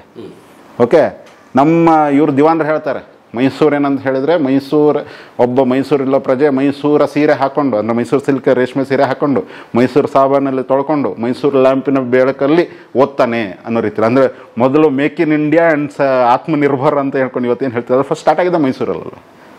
ಶಾಹು ಮಹಾರಾಜವನು ಮತ್ತು ಸಯಾಜಿರಾವ್ ಗಾಯಕ್ವಾಡ ಇಂಥ ರಾಜರುಗಳ ಇದಿದೆಯಲ್ಲ. ಬಟ್ ನೀವು ಯಾವತ್ತಾದರೂ ನಾವು ಮೊದಲು ಚೆನ್ನಾಗಿದ್ವಿ 1947ಕ್ಕಿಂತ ಮುಂಚೆ ಅಂತ ಹೇಳಿದಾಗ ಈ ರಾಜರ ಆಶ್ರಯದಲ್ಲಿ ನಾವು ಚೆನ್ನಾಗಿದ್ವಿ ಅಂತ ಹೇಳಲ್ಲ ನೀವು. ಆ್ಯಕ್ಚುಲಿ ಚೆನ್ನಾಗಿದ್ವಿ, ತುಂಬ ಚೆನ್ನಾಗಿದ್ವಿ. ಹಾಂ, ಸೊ ತುಂಬ ಚೆನ್ನಾಗಿದ್ವಿ. ಇನ್ನೂ ಒಂದು ಪ್ರೊಫೆಷನ್ ಬರದೇ ಇರುವಂಥ ಟೈಮಲ್ಲಿ ಅದಕ್ಕೋಸ್ಕರ ಒಂದು ಇನ್ಸ್ಟಿಟ್ಯೂಟ್ ತೆಗಿತಿದ್ವಿ ನಾವು. ವಿಶ್ವದಲ್ಲಿ I think 2, but I think ನಮ್ಮದು 3ನೇದೋ 2ನೇದೋ ಅನ್ನೋದ್ರ ಬಗ್ಗೆ ಡಿಬೇಟ್ ಇದೆ. ಬಟ್ ಮೊದಲನೇದಾಗಿ ಮಾಸ್ಕೋದಲ್ಲಿ ಸಿನಿಮಾದ ಓದಿನ ಬಗ್ಗೆ ಒಂದು ಡಿಪಾರ್ಟ್ಮೆಂಟ್ ತೆಗಿದ್ದಾರೆ, ಕಾಲೇಜ್. ಅದು ಬಿಟ್ಟ ಮೇಲೆ ನಮ್ಮ ಇದರಲ್ಲಿ ಏನದು ಜಯಚಾಮರಾಜೇಂದ್ರ ಕಾಲೇಜಲ್ಲಿ ತೆಗಿತಾರೆ. ಹಾಂ, ಅಲ್ಲೊಂದು ಕೋರ್ಸ್ ಇತ್ತು, ಅದೇ ಇವತ್ತು ಆದರ್ಶ ಆಗಿ ಇದಾಗಿ ಹೋಗ್ತಾರೆ. ಅದರ ಮೂಲ ಇಲ್ಲಿ ನೋಡಿದ್ರೆ ಅದು ಅಲ್ಲಿಗೆ ಬರುತ್ತೆ. ಸೊ ಸಿನಿಮಾ ಅನ್ನೋದು ಆಗಷ್ಟೇ ಹೊಸ್ತಿತ್ತಾನೆ, ಇಲ್ಲ ನಾಳೆ ಏನೋ ಬರ್ತಾರೆ ನಮ್ಮವ್ರು ಕಲೀಲಿ. ತೀರಾ ಬಿಟ್ಬಿಟ್ಟಿದ್ರೆ ಇನ್ನೊಂದು 10 ವರ್ಷಕ್ಕೆ ಕಾರ್ ಮ್ಯಾನುಫ್ಯಾಕ್ಚರಿಂಗ್ ಕಂಪ್ನಿ ನಾವು ತೆಗಿತಾ ಇದ್ವಿ. ಮೈಸೂರು ಕಾರ್ಸ್ ಅನ್ನೋ ರೀತಿಯಲ್ಲಿ ಬರ್ತಾಯಿತ್ತು. ಸ್ವಾತಂತ್ರ್ಯ ಬಂತ, ಆಮೇಲೆ ಡೈವರ್ಷನ್ಸ್ ಎಲ್ಲ ಆಯಿತು, ಇದೆಲ್ಲ ಆಯಿತು. ಬಟ್ ನಾವು ರಾಜರ ಕಾಲದಲ್ಲಿ ಜೀವನ ಅತ್ಯುತ್ತಮವಾಗಿತ್ತು ಅಂತ ಈ ರಾಜರ ಬಗ್ಗೆ ಮಾತಾಡಲ್ಲ. ಸರಿ, ಇನ್ನೂ ಸ್ವಲ್ಪ ಹಿಂದೆ ಹೋಗ್ತಾ ಇರಬೇಕಾದ್ರೆ ನೀವು ರಾಜರ ಕಾಂಟ್ರಿಬ್ಯೂಷನ್ ಬಗ್ಗೆ ಮಾಡಬೇಕಾದ್ರೆ ಕೆಳದಿ ಶಿವಪ್ಪ ನಾಯಕನ ಟ್ಯಾಕ್ಸೇಷನ್ ಸಿಸ್ಟಮ್ ಬಗ್ಗೆ ಮಾತಾಡಲ್ಲ. ಇದೇ ವಿಜಯನಗರ ಬಹಮನಿ ಮತ್ತು ಇವರ ಈ ಎಲ್ಲ 2 ಸಾಮ್ರಾಜ್ಯಗಳಿಗೆ ವಿತ್ ಡ್ಯೂ ರೆಸ್ಪೆಕ್ಟು ಅವರಲ್ಲಿದ್ದಂತಹ ಕಡಿಮೆ ನೀರಾವರಿಯ ಒಂದು ವ್ಯವಸ್ಥೆಯ ಇದರಲ್ಲಿ ಅವ್ರು ಕಟ್ಟದಂತಹ ಜನಸಾಮಾನ್ಯರಿಗೋಸ್ಕರ ಮಾಡಿದಂಥ ಒಳ್ಳೆ ಕೆಲಸಗಳ ಬಗ್ಗೆ ಮಾತಾಡಲ್ಲ. ನಮ್ದು ಏನಂದರೆ ಇದು ರಾಜ ಇದ್ದ, ಹೊಡೆದ ಗುರು ಅವನು ಹಿಂಗಿದ್ದ ಅನ್ನೋ ರೀತಿಯಲ್ಲಿ ಇರುತ್ತೆ. ಒಂದು ಲೆವೆಲಿಗೆ ಈ ಕ್ಷಾತ್ರ ತೇಜಸ್ಸಿನ ಖುಷಿ ಓಕೆ ಅಂತ ಹೇಳಿಸಿದ್ರು. ನಾನು ಒಬ್ಬ ಸಾಮಾನ್ಯ ಪ್ರಜೆಯಾಗಿ ನಾನು ಅವತ್ತು ಹೆಂಗಿದ್ದೆ ಅಂತ ನೋಡಿದ್ರೆ, ಅವತ್ತು ಇಷ್ಟೇ ಟ್ಯಾಕ್ಸ್ ಕಟ್ತಾ ಇದ್ದೆ, ಅವತ್ತು ಇದೇ ಜಾತಿ ಪದ್ಧತಿಯಲ್ಲಿ ಇರ್ತಾ ಇದ್ದೆ. ಈಗ ರಾಜರ ಹೆಸರು ಹೇಳಿದರೆ ಸ್ವಲ್ಪ ಇದಾಗತ್ತೆ. ಒಬ್ಬ ರಾಜನ ಇವತ್ತು ಯಾರೆಲ್ಲ ಪ್ರಚಂಡವಾಗಿ ಗೌರವಿಸಿ ಎಲ್ಲರೂ ದೇಶಕ್ಕೊಬ್ಬನೇ ಇಂಥವು ನೀವು ನಿಲ್ಲದೆ ಇದ್ದಿದ್ರೆ ಇಡೀ ದೇಶ ಮುಸ್ಲಿಂ ರಾಜ್ಯ ಆಗಿಬಿಡುತ್ತೆ ಅಂತಲೇ ಹೇಳ್ತಾ ಇದ್ರು, ಆ ರಾಜನ ಪಟ್ಟಾಭಿಷೇಕದ ಸಮಯದಲ್ಲಿ ಅವನ ಜಾತಿ ಕ್ಷತ್ರಿಯದಲ್ಲ, ಅವನ ರಾಜ ಆಗಲು ಸಾಧ್ಯ ಇಲ್ಲ ಅಂತ ಹೇಳ್ಕೊಂಡು ನಮ್ಮಲ್ಲಿ ಮಾತುಕತೆ ಬರುತ್ತೆ. ಇದು ಸಂವಿಧಾನದ ನಂತರ ಯಾವತ್ತೂ ಆಗಲ್ಲ. ಇವತ್ತೇನು ನೀವು ಮೋದಿಯವ್ರನ್ನ ನಾನು ಚಾ ಮಾರ್ತಾ ಇದ್ದೆ ಅಂತ ಹೇಳಿರುವಂತಹ ಮೋದಿ ಒಬ್ಬ ದೇಶದ ಪ್ರಧಾನಿ ಆಗಲಿಕ್ಕೆ ಸಾಧ್ಯ ಆಗಿದ್ದೆ ಅಷ್ಟೇ. ಇನ್ಯಾವ ಉಚ್ಛ್ರಾಯ ಸ್ಥಿತಿಯಲ್ಲ ಇದೆ. ನಮ್ಮ ಜೀವನ ಇವತ್ತೇನು ಅದ್ಭುತವಾಗಿತ್ತು ಅಂತ ನಮ್ದಿದೆ, ವಿ ಆರ್ ಆಲ್ ಫೇಲ್ಯೂರ್ಸೇ. ಬಟ್ ಲಿಟ್ರಲಿ ರಾಜರ ಇದರಲ್ಲಿ ಚೆನ್ನಾಗಿದ್ವಿ. ವಿಲಿಯಂ ಡಾಲ್ರಿಂಪಲ್ದು ಎನಾರ್ಕಿ ಅಂತ ಒಂದು ಬುಕ್ ಇದೆ. It's all about East India company ಭಾರತಕ್ಕೆ ಬಂದು ಹೆಂಗೆ ಆಕ್ರಮಿಸ್ಕೊತು ಅನ್ನೋದ್ರ ಬಗ್ಗೆ ತುಂಬ ವಸ್ತುನಿಷ್ಠವಾಗಿ ಬರೆದಿದ್ದಾರೆ. ಆ್ಯಂಡ್ ಆ್ಯಕ್ಚುಲಿ ಬೈದು ಬರ್ದವ್ರು, ವಸ್ತುನಿಷ್ಠ ಅಂತ ಹೇಳ್ಬಾರ್ದು, ಬ್ರಿಟಿಷರನ್ನ ಕ್ಯಾಕರಿಸ್ತವಾಗಿ ಬೈದು ಬರ್ದವ್ರು. He is himself a British ಇದೆಲ್ಲ ಆಗಿರೋದ್ರಿಂದ. ನೀವು ಆ ಟೈಮಲ್ಲಿ ನೋಡಿ, ಈಸ್ಟ್ ಇಂಡಿಯಾ ಕಂಪನಿಯಲ್ಲಿ ಬಂದು ಇದಕ್ಕಾಗ್ಲಿಕ್ಕೆ ಸಾಧ್ಯ ಆಗಿದ್ದು 2 ಕಾರಣಕ್ಕೆ. ಮೊದಲನೇದು, ಇಲ್ಲಿಯ ರಾಜರು ಅವ್ರವ್ರ ಮಧ್ಯೆ ಕಚ್ಚಾಡ್ತಾ ಇದ್ರು. ರಾಜರು ಅವ್ರು ಲಾಸ್ಟಿಗೆ ಬರ್ತಾಯಿದ್ರು ಯುದ್ಧದಲ್ಲಿ. ಇಲ್ಲಿ 5 ಸೈನಿಕ ಅಲ್ಲಿ ಯಾವುದಾದ್ರು ಹೆಂಗಸು ಇದಕ್ಕೆ ಏನದು ಸೌದೆ ತರಕ್ಕೆ ಬಂದರೆ ಎತ್ತಕೊಂಡು ಹೋಗ್ಬಿಡ್ತಿದ್ದ. ಈ ರೀತಿಯಾಗಿ ಹಳ್ಳಿಗಳಲ್ಲಿ ಇವ್ರ ಸೈನಿಕರು ಬಾಯಿಗೆ ಬಂದಂಗೆ ಕೆಲಸ ಮಾಡ್ತಾಯಿದ್ರು. ಸೊ ಯಾರಿಗೂ ರಾಜರ ಬಗ್ಗೆ ಅಂಥ ಪ್ರೀತಿ ಇರಲಿಲ್ಲ, ಭಯ ಇತ್ತು, ಸಿಕ್ಕಾಪಟ್ಟೆ ಭಯ ಇತ್ತು. ಆಯಿತಾ. 2ನೇದು, ಇವರಲ್ಲಿ ಯಾರಿಗೂ ಒಂದು ಫೈನಾನ್ಷಿಯಲ್ ಡಿಸಿಪ್ಲಿನ್ ಇರಲಿಲ್ಲ, ಯಾರಿಗೂ ಇರಲಿಲ್ಲ, ತುಂಬ ಕಡಿಮೆ. ಯಾಕೆ ನಾವು ಶಿವಪ್ಪ ನಾಯಕನ ಅಥವಾ ಇದನ್ನು ರಾಣಾ ಚೆನ್ನಭೈರಾದೇವ್ರು ನೆನೆಸ್ಕೋಬೇಕು ಅಂತ ಹೇಳಿದ್ರೆ ಒಂದೊಂದು ರೂಪಾಯಿನ ಲೆಕ್ಕ ಇರ್ತಿತ್ತು. ನಾವು ಹೇಳಿದ್ರೆ ಅದು ಅವತ್ತು ಅಲ್ಲಷ್ಟು ಕೊಟ್ಟಿದ್ರಂತ ಲೆಕ್ಕ ಇರ್ತಿದ್ದು. ಅದಕ್ಕೆ ಅವರು ತುಂಬ ಇದಾಗಿದೆ. ಅಂದರೆ ಅವರು ಆ ಟೈಮಲ್ಲಿ ಯುದ್ಧಗಳು ಕೂಡ ನಡೀತಾ ಇರ್ತಿದ್ವು. ಅವರೆಲ್ಲ ಅದ್ಭುತವಾದ ರಾಜರಾಗಿದ್ದರು. 3ನೇದಾಗಿ, ಇಡೀ ಈಸ್ಟ್ ಇಂಡಿಯಾ ಕಂಪನಿಯ campaigns against Indians were funded by Indian businessmen. ಅವರಿಗೆ ಸಾಲ ಕೊಟ್ಟಿದ್ದೀವ್ರೆ, ಫಂಡ್ ಕೊಟ್ಟಿದ್ದೀವ್ರೆ. ಆ್ಯಕ್ಚುಲಿ ರಾಬರ್ಟ್ ಕ್ಲೈವ್ ಮೇಲೆ ಕೇಸ್ ಆಗುತ್ತೆ. ನಿನಗೇನು ಅಷ್ಟು 200 ಲಕ್ಷ ಅಂದರೆ 2 ಲಕ್ಷದ ಎಷ್ಟು ಪೌಂಡ್ಸು ಹಣ ಕೊಟ್ಟಿದ್ರಂತಲ್ಲ, ಅವನೇನು ಮಾಡ್ತಾನೆ ಅಂತ ಹಾಕಿ ಆ ರಾಜನ ಸೋಲಿಸ್ಬಿಡು, ಇಡೀ ಮಾರ್ಕೆಟ್ ಫ್ರೀ ಆಗುತ್ತೆ, ನಾನು ಕ್ಯಾಪ್ಚರ್ ಮಾಡ್ತೀನಿ ಅಂತ Robert Clive was paid by Indian businessmen. Marwari businessmens. ಅವಾಗಲೇ ಹೌದು 1700 ಯಾವಾಗಲೇ ಅದು ಬ್ಯಾಟಲ್ ಆಫ್ ಪ್ಲಾಸಿ ಆಗೋದು. ಪ್ಲಾಸಿಕ್ ಅದನ್ನ ಬೆಂಗಾಲ್ ಎಲ್ಲ ಇದಾಗತ್ತಲ್ಲ. ಅದು ಅವನ ಹೆಸರು ಜೇಟ್ ಸಿಂಗ್ ಜೇಟ್ಲಾಲ ಅಂತೇನೋ ಇದೆ ಮಾರ್ವಾಡಿ ಇದ್ರದ್ದೆಲ್ಲ ವಿತ್ ಅವ್ರದ್ದು ಡಾಕ್ಯುಮೆಂಟ್ಸ್ ಇದು ಅಲ್ಲಿ ಇದೆ. ಸೊ ಯಾರಾದರೂ ತಗೋದ್ರೆ ದಯವಿಟ್ಟು ವಿಲಿಯಂ ಡಾಲ್ರಿಂಪಲ್ ಅವರ ಅನಾರ್ಕಿಯನ್ನು ಓದಲೇಬೇಕು. ಓದಿ ಜಸ್ಟ್ ಅರ್ಥ ಮಾಡ್ಕೊಳಕ್ಕೆ ಅವ್ರು ಹೆಂಗೆ ಬಂದು ನಮ್ಮನ್ನು ಆಕ್ರಮಿಸ್ಕೊಂಡ್ರು. ಅವರಲ್ಲಿ ಯಾವ ತೋಪುರಿಲ್ಲ, ಯಾವುದೋ ಅವ್ರ ಬಿಲ್ಲು ಏನದು ಗನ್ಸಿತ್ತು, ಎಲ್ಲವೂ ಸುಳ್ಳು. ಅವ್ರು ಮಾಡಿದ ಸಾಧ್ಯ ಇರೋದು ನಾವು ಹಿಂಗಿದ್ವಿ ನಮ್ಮ ರಾಜರ ಕಾಲದಲ್ಲಿ. ಸೊ ನಾವು ನಮ್ಮೊಳಗಡೆ ಇದ್ದಂಥ ಅಸಮಾಧಾನಗಳು, ತೃಪ್ತಿಗಳು, ಸಣ್ಣತನಗಳು ಇವುಗಳಿಂದ ಅವ್ರನ್ನ ಬೆಳೆಸಿದ್ವಿ ನಾವು. ಕೊನೆ ತನಕ ಆಯ್ತಿದೆ ಅಂದರೆ ಇದನ್ನು ತುಂಬ ಚೆನ್ನಾಗಿ ಅರ್ಥ ಮಾಡ್ಕೊಂಡು ಅಂಬೇಡ್ಕರ್ ಅದಕ್ಕೆ ಅವ್ರು ಹೇಳಿದ್ರು, ಈ ವಾಪಸ್ ಇವ್ರು ಬ್ರಿಟಿಷರು ಹೋದ್ರು ವಾಪಸ್ ಇವ್ರುಗಳೇ ಬರ್ತಾರೆ, ಇದೇ ಜೀವನ ಆಗತ್ತೆ ಅನ್ನೋ ರೀತಿಯಲ್ಲಿ. ಸೊ ಎನಿಬಡಿ ಹು ಸೇಸ್ ಅವರಿಗೆ ಅಲ್ಪವೂ ಇತಿಹಾಸದ ಬಗ್ಗೆ ಜ್ಞಾನ ಇಲ್ಲ. ದಟ್ ಓವರಾಲ್ ಹೆಂಗಾಯ್ತಿತ್ತು ಅಂತೇಳಿ. ಸೊ ಬ್ರಿಟಿಷರು ಬರಲಿಲ್ಲ ಅಥವಾ ಹೆಂಗೋ ಬಂದ್ಕೊಂಡು ಇದಾಗ್ತಿತ್ತು ಅಂತೇಳಿ. ಇವತ್ತೇನು ಆಫ್ರಿಕಾದ ಕಥೆ ಇದೆ, ಆಫ್ರಿಕಾದ ಪರಿಸ್ಥಿತಿ ಇದೆ. ಅವರಲ್ಲೇ ಹೋರಾಡ್ಕೊಂಡು ಅವರಲ್ಲೇ ಹೊಡೆದಾಡ್ಕೊಂಡು ಇದಾಗ್ತಿತ್ತು. ಅದೇ ನಮ್ಮ ಪರಿಸ್ಥಿತಿ ಆಗ್ತಿತ್ತು. ಸೊ ಅಂದರೆ ನೀವು ಹೇಳ್ತಿರೋದೇನೋ ಬ್ರಿಟಿಷರು ಬರದೇ ಇದ್ದಿದ್ರೆ ರಾಜರುಗಳ ಇದರಲ್ಲೇ ಇದ್ದಿದ್ರೆ ಖಂಡಿತ ಆಗ್ತಾ ಇತ್ತು. ಯಾಕೆ ಅಂತ ಹೇಳಿದ್ರೆ ನಮಗೊಬ್ಬ ಕಾಮನ್ ಎನಿಮಿ ಇರ್ತಾ ಇರಲಿಲ್ಲ. ಅರ್ಥ ಆಗ್ತಿಲ್ಲ, ನಮ್ಮನ್ನು ಕಾಮನ್ ಎನಿಮಿ ಇರ್ತಾ ಇರಲಿಲ್ಲ. ನಾವು ಆಗಲೂ ಏನು ಮಾಡ್ತಿದ್ವಿ, ಒಡೆಯರು ಚೋಳರ ಜೊತೆ ಜಗಳ ಆಡ್ತಿದ್ರು, ಪಾಂಡ್ಯರು ಅಲ್ಲಾರು ನಿಜಾಮ್ರ ಜೊತೆ ಜಗಳ ಆಡ್ತಿದ್ರು, ನಿಜಾಮ್ರು ಇನ್ಯಾರೋ ಮರಾಠರ ಜೊತೆ ಜಗಳ ಆಡ್ತಾ ಇದ್ರು, ಇನ್ನೊಬ್ರ ಜೊತೆ ಜಗಳ ಆಡ್ತಾ ಇದ್ರು. ಸೊ ಹಿಂಗೆ ಜಗಳ ಆಡ್ತಾನೆ ಇದ್ದಾಗ ಒಳಗಿದ್ದಂತಹ ಸಾಮ್ರಾಜ್ಯ ಅಂದರೆ ಏನು ಬ್ರಿಟಿಷ್ ನಮ್ಗೊಂದು ಒಳ್ಳೇದು ಮಾಡಿಲ್ಲ ಅಂತಲ್ಲ, ಅವ್ರು ಏನಕ್ಕೋ ಬಂದರು. ಅವ್ರನ್ನ ಇವರೆಲ್ಲರನ್ನು ಸೇರಿಸಿ ಎಷ್ಟು ಲೂಟಿ ಮಾಡ್ಬೋದಿತ್ತು, ಬ್ರಿಟಿಷರು ಒಬ್ಬರು ಲೂಟಿ ಮಾಡಿದ್ರು. ಅದನ್ನು ಬೇಕಾದ್ರೆ ಓಪನ್ ಆಗಿ ಹೇಳ್ತೀನಿ. ಬಟ್ ಏನಾಯಿತು, ಒಬ್ಬ ಕಾಮನ್ ಎನಿಮಿ ಇರೋದಕ್ಕೆ ಇಲ್ಲಿ ಇದು ಒಂದು ದೇಶಕ್ಕೆ ಒಂದು ಪೊಲಿಟಿಕಲ್ ಮ್ಯಾಪ್ ಅಂತ ಸಿಕ್ತು. ಇಲ್ಲ ಪೊಲಿಟಿಕಲ್ ಮ್ಯಾಪ್ ಸಿಗ್ತಾ ಇರಲಿಲ್ಲ ಸಂಪೂರ್ಣವಾಗಿ. ಅಖಂಡ ಅನ್ನೋದಿತ್ತಲ್ಲ, ಬಹುಶಃ ಅಖಂಡ ಅನ್ನೋದು ಎರಡು ರೀತಿಯಲ್ಲಿ ಇರ್ತವೆ. ಒಂದು ಅದಕ್ಕೆ ನಾನು ಹೇಳಿದೆ ಪೊಲಿಟಿಕಲ್ ಮ್ಯಾಪ್ ಅಂತ.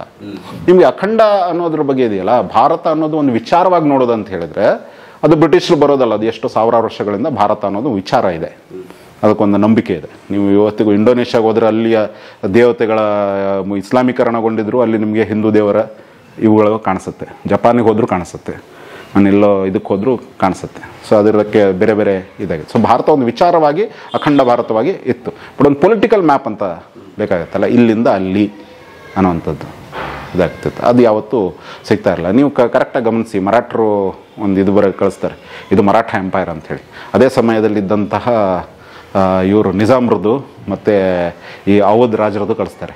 ಅವ್ರದ್ದು ಎಲ್ಲರದ್ದು ಅಷ್ಟೇ ಎಂಪೈರ್ ಇರುತ್ತೆ. ಅಂದರೆ ಇವರು ಮಧ್ಯಪ್ರದೇಶ ಇಡೀ ನಮ್ಮದು ಅಂದರೆ ಅವ್ರ ಮ್ಯಾಪಲ್ಲಿ ಮಧ್ಯಪ್ರದೇಶ ಇಡೀ ಇರುತ್ತೆ. ಅಂದರೆ ಒಂದೇ ಕಾಲದಲ್ಲಿ 3 ರಾಜರು ಒಂದೇ ಮ್ಯಾಪ್ ಆಳ್ತಾ ಇದ್ರ ಅನ್ನೋದು ವಿಚಿತ್ರವಾಗಿರುತ್ತೆ. ಸಮಸ್ಯೆ ಏನು ಅಂತ ಹೇಳಿದ್ರೆ ಎಲ್ಲರೂ ಹಿಂಗೆ ಏನು ಇಷ್ಟು ನಮ್ಮದು ಅಂತ ಇವರು ಆನ್ ಪೇಪರ್ ಹಾಕ್ತಿದ್ರೆ ಹೊರತು ಅದಕ್ಕೆ ನಿಜವಾಗ್ಲೂ ಯಾರ್ದು ಆಡಳಿತದಲ್ಲಿದೆ ಅನ್ನೋದ್ರ ಬಗ್ಗೆ ತುಂಬ ಇದಾಗ್ತದೆ. ಆಮೇಲೆ ಏನಾಗುತ್ತೆ, ಈ 2 ಹಳ್ಳಿ ನಿಮ್ಮಲ್ಲಿ ಇರ್ಬೋದು, ಪಕ್ಕದ ಹಳ್ಳಿ ಇನ್ನೊಬ್ಬ ರಾಜನಡಿಯಲ್ಲಿ, ಇನ್ನೊಂದು ಹಳ್ಳಿ ಇನ್ನೊಬ್ಬ ರಾಜನಡಿಯಲ್ಲಿ, ಹೀಗೆಲ್ಲ ಆಗುವಂಥ ಪರಿಸ್ಥಿತಿ ಇರೋದ್ರಿಂದ ಕರೆಕ್ಟ್ ಇದೇ ಮ್ಯಾಪ್ ಅನ್ನೋ ರೀತಿಯಲ್ಲಿ ಇದಾಗ್ತೈತೆ. ಐ ಬಿಲೀವ್ ನಾವು ನಿನ್ನೆ ಮಾತಾಡ್ತಾ ಇದ್ವಿ ಮ್ಯಾಪಿಂಗ್ ಆಫ್ ಇಂಡಿಯಾ ಬಗ್ಗೆ, ಗಜಾನನ್ ಶರ್ಮಾದ ಬಗ್ಗೆ, ಸರ್ವೆ ಮಾಡೋದು ಹೇಗೆ ಮಾಡಿದ್ರು ಅಂತ ಹೇಳಿ. ಆವಾಗಲೇ ನಿಮ್ಗೆ ಅರ್ಥ ಆಗ್ಬೋದು ನಮ್ಮ ದೇಶದ ಇವರೆಲ್ಲ ಯಾರೆಲ್ಲ ಇದ್ರು ಅವರ ಒಟ್ಟಾರೆ ಏನಿತ್ತು ಕಡತಗಳ ಬಗ್ಗೆ, ಡಾಕ್ಯುಮೆಂಟೇಷನ್ ಬಗ್ಗೆ ಎಷ್ಟು ಕೆಟ್ಟದಾಗಿ ನಾವು ಡಾಕ್ಯುಮೆಂಟೇಷನ್ ಇವ್ರು ಮಾಡ್ತಾ ಇದ್ವಿ ಅಂತ ಹೇಳಿ. ಅಕ್ಷರ ಅವರು ಒಂದ್ಸಲ ತುಂಬ ಚೆನ್ನಾಗಿ ಹೇಳಿದ್ರು. ಸಾಗರದ ಇದರಲ್ಲಿರುವಂತಹ ಕೆರೆಗಳಿರುವಂತಹ ಇದರದ್ದು ಏನದು ಸುತ್ತಳತೆ ಇರುವಂಥದ್ದು ಒಂದು ಇದು ಮಾಡಿ ಅಂತ ಅಲ್ಲಿ ಲೋಕಲ್ ಇವರುಗಳಿಗೆ ಪಂಚಾಯತಿಯವರಿಗೆ ಹೇಳಿದ್ರಂತೆ. ಅಂದರೆ ಈ ಸಾಗರ ಟೌನ್ ಅಂದರೆ ಎಷ್ಟು ಎಕರೆ ಅಷ್ಟು ಜಾಗ ಹೊಳೆ ಇದೆ, ಕೆರೆ ಇದೆ ಅಂತ ಹೇಳಿ. ಅದಕ್ಕೊಂದು ನಾನು ಹೇಳೋದು ಬ್ರಿಟಿಷರ ಕಾಲದಲ್ಲೆಲ್ಲ ಬಿಟ್ಟಾಕಿ ಈಗಿನ ಕಾಲಕ್ಕಾದ್ರೆ ಹೇಳಬೇಕಲ್ಲ, ಇದೆ 20 ಎಕರೆ ಅಷ್ಟು ಉದ್ದದ ಇದರಲ್ಲಿ ಕೆರೆ ಇದೆ ಅಂತೇಳಿ. ಅದೆಲ್ಲ ಇವುಗಳು ಬಂದ್ಕೊಂಡು ಹಾಕ್ತಾ ಹೋದರೆ ಸಾಗರದ ಒಟ್ಟಾರೆ ಸುತ್ತಳತೆ ಎಷ್ಟಿದೆ, ಅದಕ್ಕಿಂತ ಹೆಚ್ಚು ಅದರ ಕೆರೆಗಳ ಸುತ್ತಳತೆ ಬಂದಿದೆ. ಅಂದರೆ ಸಾಗರ ಅನ್ನೋದು ನೀರಿನ ಒಳಗಡೆ ಎಲ್ಲೋ ಇರೋ ಸಣ್ಣ ಗುಡ್ಡೆ ಅನ್ನೋ ರೀತಿಯಲ್ಲಿ ರಿಸಲ್ಟ್ ಬಂದ್ಬಿಡುತ್ತೆ. ಯಾಕ್ರಿ ಅಂತ ಹೇಳಿದ್ರೆ ಯಾರೋ ಸೈಂಟಿಫಿಕ್ ಆಗಿ ಒಂದು ಅಪ್ರೋಚ್ ಮಾಡಿ ಚೆಕ್ ಮಾಡಕ್ಕೆ ಹೋಗಿಲ್ಲ. ಬಹಳ ಖಚಿತವಾಗಿ ಯಾಕೆಲ್ಲ ಕಳಿಸ್ಬಿಟ್ರೆ ಒಂದು ರಿಪೋರ್ಟ್ ಕಳಿಸ್ಬಿಡೋದು ಈ ರೀತಿ ಎಲ್ಲ ಈಗಲೂ ಪೋಸ್ಟ್ ಇಂಡಿಪೆಂಡೆನ್ಸ್ ನಾವು ಅಂಡರ್ಸ್ಟ್ಯಾಂಡ್ ಇಟ್ ಪ್ರೀ ಇಂಡಿಪೆಂಡೆನ್ಸ್ ಹೇಗಿದ್ವಿ ನಾವು. ಹೌದು, ಇಲ್ಲಿ ಆಲ್ಮೋಸ್ಟ್ ನಾವೇನು ಸಂವಿಧಾನ ಅಂತೆಲ್ಲ ಹೇಳ್ತಾ ಇದ್ವಲ್ಲ, ಅದರ ಮೂಲ ಗುಣದ ಆಧಾರದ ಮೇಲೆ ನೀವು ಅಟ್ಲೀಸ್ಟ್ ಒಂದು ಸೈಂಟಿಫಿಕ್ ಆಗಿ ಇದು ಮಾಡಬೇಕಲ್ವಾ, ಅದೇ ಮಾಡ್ತಾ ಇರಲಿಲ್ಲ. ಅದಕ್ಕೆ ನಮಗೆ ಅಶೋಕ ಯಾಕೆ ಇಂಪಾರ್ಟೆಂಟ್ ಆಗ್ತಾನೆ ಅಂತ ಹೇಳಿದ್ರು, ಅವನ ಡಾಕ್ಯುಮೆಂಟ್ ಅವತ್ತೇನು ಬರೆದಿದ್ನೋ ಇವತ್ತಿಗೂ ಅದು ಕೋರಿಲೇಟ್ ಆಗುತ್ತೆ. ಪುಲಿಕೇಶಿಯ ಡಾಕ್ಯುಮೆಂಟ್ಸ್ ಕೋರಿಲೇಟ್ ಆಗುತ್ತೆ, ನೃಪತುಂಗನ ಡಾಕ್ಯುಮೆಂಟ್ಸ್ ಕೋರಿಲೇಟ್ ಆಗುತ್ತೆ. ಸಮುದ್ರಗುಪ್ತಂದು ಆಗ್ತಾ ಇಲ್ಲ, ಚೇರನ್ನು ಅವ್ರದ್ದು ಆಗ್ತಾ ಇಲ್ಲ, ಅಂದರೆ ಇವ್ರದ್ದು ಚೋಳ ಚೇರರ ಅಂತ ಹೇಳ್ತಾರಲ್ಲ ಅವ್ರದ್ದು ಆಗ್ತಾ ಇಲ್ಲ. ಸೊ ಕೆಲವು ರಾಜರದಷ್ಟೇ ಸ್ವಲ್ಪ ಡಾಕ್ಯುಮೆಂಟೇಷನ್ ವಿಷಯದಲ್ಲಿ ಹುಷಾರಾಗಿ ಮಾಡಿದ್ದಾರೆ. ಇನ್ನು ಯಾವ್ಯಾವುದೋ ಕರೆಕ್ಟಾಗಿ ಒಂದು ಡಾಕ್ಯುಮೆಂಟೇಷನ್ ಇಲ್ಲ, ಏನಿಲ್ಲ. ಇವ್ರು ಯಾವ ಆಧಾರದ ಮೇಲೆ ಹೇಳ್ತಾರೆ ಅವತ್ತು ಚೆನ್ನಾಗಿದ್ವಿ ಇವತ್ತು ಚೆನ್ನಾಗಿಲ್ಲ ಅನ್ನುವಂಥದ್ದು. ಆಮೇಲೆ ಇದೊಂದು ಈ ಮೇಕಪ್ ಮಾಡುವಂಥದ್ದು ಇದಿದೆ, ಶಕ್ತಿ ಇದೆ ಕಾಲಕ್ಕೆ. ವಯಸ್ಸಾಗ್ತಾ ಇರೋದಂಗೆ ಹೆಂಗೆ ಮಾಡಿಬಿಡುತ್ತೆ, ಏನು ಸಖತ್ತಾಗಿತ್ತಾ ಗೊತ್ತಾ ಅಂಥೇಳಿ ನಿಮ್ಮದೇ ಹೇಳ್ಬೋದು. ಬಾಲ್ಯದಲ್ಲಿ ನಾವು ಎಷ್ಟು ಚೆನ್ನಾಗಿದ್ವಿ ಸರ್ ಅಂತ ಲೆಟ್ರಲ್ಲಿ ನೆನ್ಪು ಮಾಡ್ಕೊಳ್ಳೋ ಅವತ್ತು ಹೆಂಗೆ ನಿಮ್ಮ ಕಣ್ಣಲ್ಲಿ ನೀರು ಬರ್ತಾಯಿತ್ತು, ಎಷ್ಟೆಲ್ಲ ಕಷ್ಟ ಇತ್ತು. ಬಿಕಾಸ್ ಅದು ಆ ಪಾಸ್ ಆಗಿರೋದಕ್ಕೆ you feel that is a golden age ಅನ್ನೋ ರೀತಿಯಲ್ಲಿ ಇದಾಗುತ್ತೆ. ಇನ್ನೊಂದು ಇದಕ್ಕೆ ಹೋದರೆ ಇನ್ನೊಂದು ಗೋಲ್ಡನ್ ಏಜ್ ಅಂತ ಬರುತ್ತೆ. ಇವತ್ತು ಎಷ್ಟೋ ಸಲ ಅದೊಂದು ಇದಿರುತ್ತೆ, ನಮ್ಮ ಕಾಲದಲ್ಲಿ ತುಂಬ ಚೆನ್ನಾಗಿತ್ತು ಅನ್ನುವಂಥ ಒಂದು ಇದಿರುತ್ತೆ. ಇವತ್ತು ಮುಗಿದೋಯ್ತು, ಕಾಲ್ಗಟ್ಟ ಹಾಳಾಗೋದು, ಸರಿ ಇಲ್ಲ ಅಂಥೇಳಿ. ಪಿರಾಮಿಡ್ಡಲ್ಲಿ ಗೀಝಾ ಇದು ಮಾಡಬೇಕಾದ್ರೆ ಒಂದು ಕಡತ ಸಿಗುತ್ತೆ, ಅಂದರೆ ಒಂದು ದೊಡ್ಡ ಕಡತ ಅನ್ನೋದಕ್ಕಿಂತ ಕಲ್ಲಿನ ಶಾಸನದಲ್ಲಿ ಬರೆದಿದ್ದಾರೆ, ಮುಗಿದೋಯ್ತು ಮನುಷ್ಯನ ಎಲ್ಲ ಸಾಧನೆಗಳು. ಯಾಕಂದರೆ ಇವತ್ತಿನ ಜನ್ರೇಷನ್ ಏನಿದೆ ಅದಕ್ಕೆ ಜವಾಬ್ದಾರಿ ಇಲ್ಲ. ನಾವು ತುಂಬ ಕಷ್ಟಪಡ್ತಾ ಇದ್ವಿ, ಇವರು ಕಷ್ಟಪಡೋಕ್ಕೆ ತಯಾರಿಲ್ಲ. ಇವರು ಸಣ್ಣ ಪುಟ್ಟ ಆಸೆಗಳಿಗೋಸ್ಕರ ದೇಶವನ್ನು ಬೇಕಾದ್ರೆ ಮಾರಿಬಿಡ್ತಾರೆ, ಎಷ್ಟೋ ಜನರು ದೇಶ ಬಿಟ್ಟು ಹೋಗ್ತಿದ್ದಾರೆ ಅನ್ನೋದನ್ನೆಲ್ಲ ಹೇಳ್ತಾರೆ. This was written 5000 years back. So ಪ್ರತಿಯೊಬ್ಬನಿಗೂ ನನ್ನ ವಯಸ್ಸು ಮುಗಿದೋಯ್ತು ಅದಕ್ಕೆ ಆಗ್ತಿಲ್ಲ ಅಂದರೆ ಹೆಂಗೆ ಅವ್ರನ್ನ ನೋಡ್ಕೊಂಡು ಒಂಥರ ಹೊಟ್ಟೆವ್ರಿ ಅವನಿಗೆ, ಇವ್ರು ಹಾಳು ಮಾಡಿಬಿಡ್ತಾರೆ ಛೇ ಅಂತ ಹೇಳ್ಕೊಂಡು. ನಾವು ಅದೇ ಮಾಡಿದ್ವಿ, ಅವರು ಅದೇ ಮಾಡ್ತಿರ್ತಾರೆ. ಇದು ನಿರಂತರವಾಗಿ ನಡೀತಾ ಇರುತ್ತೆ.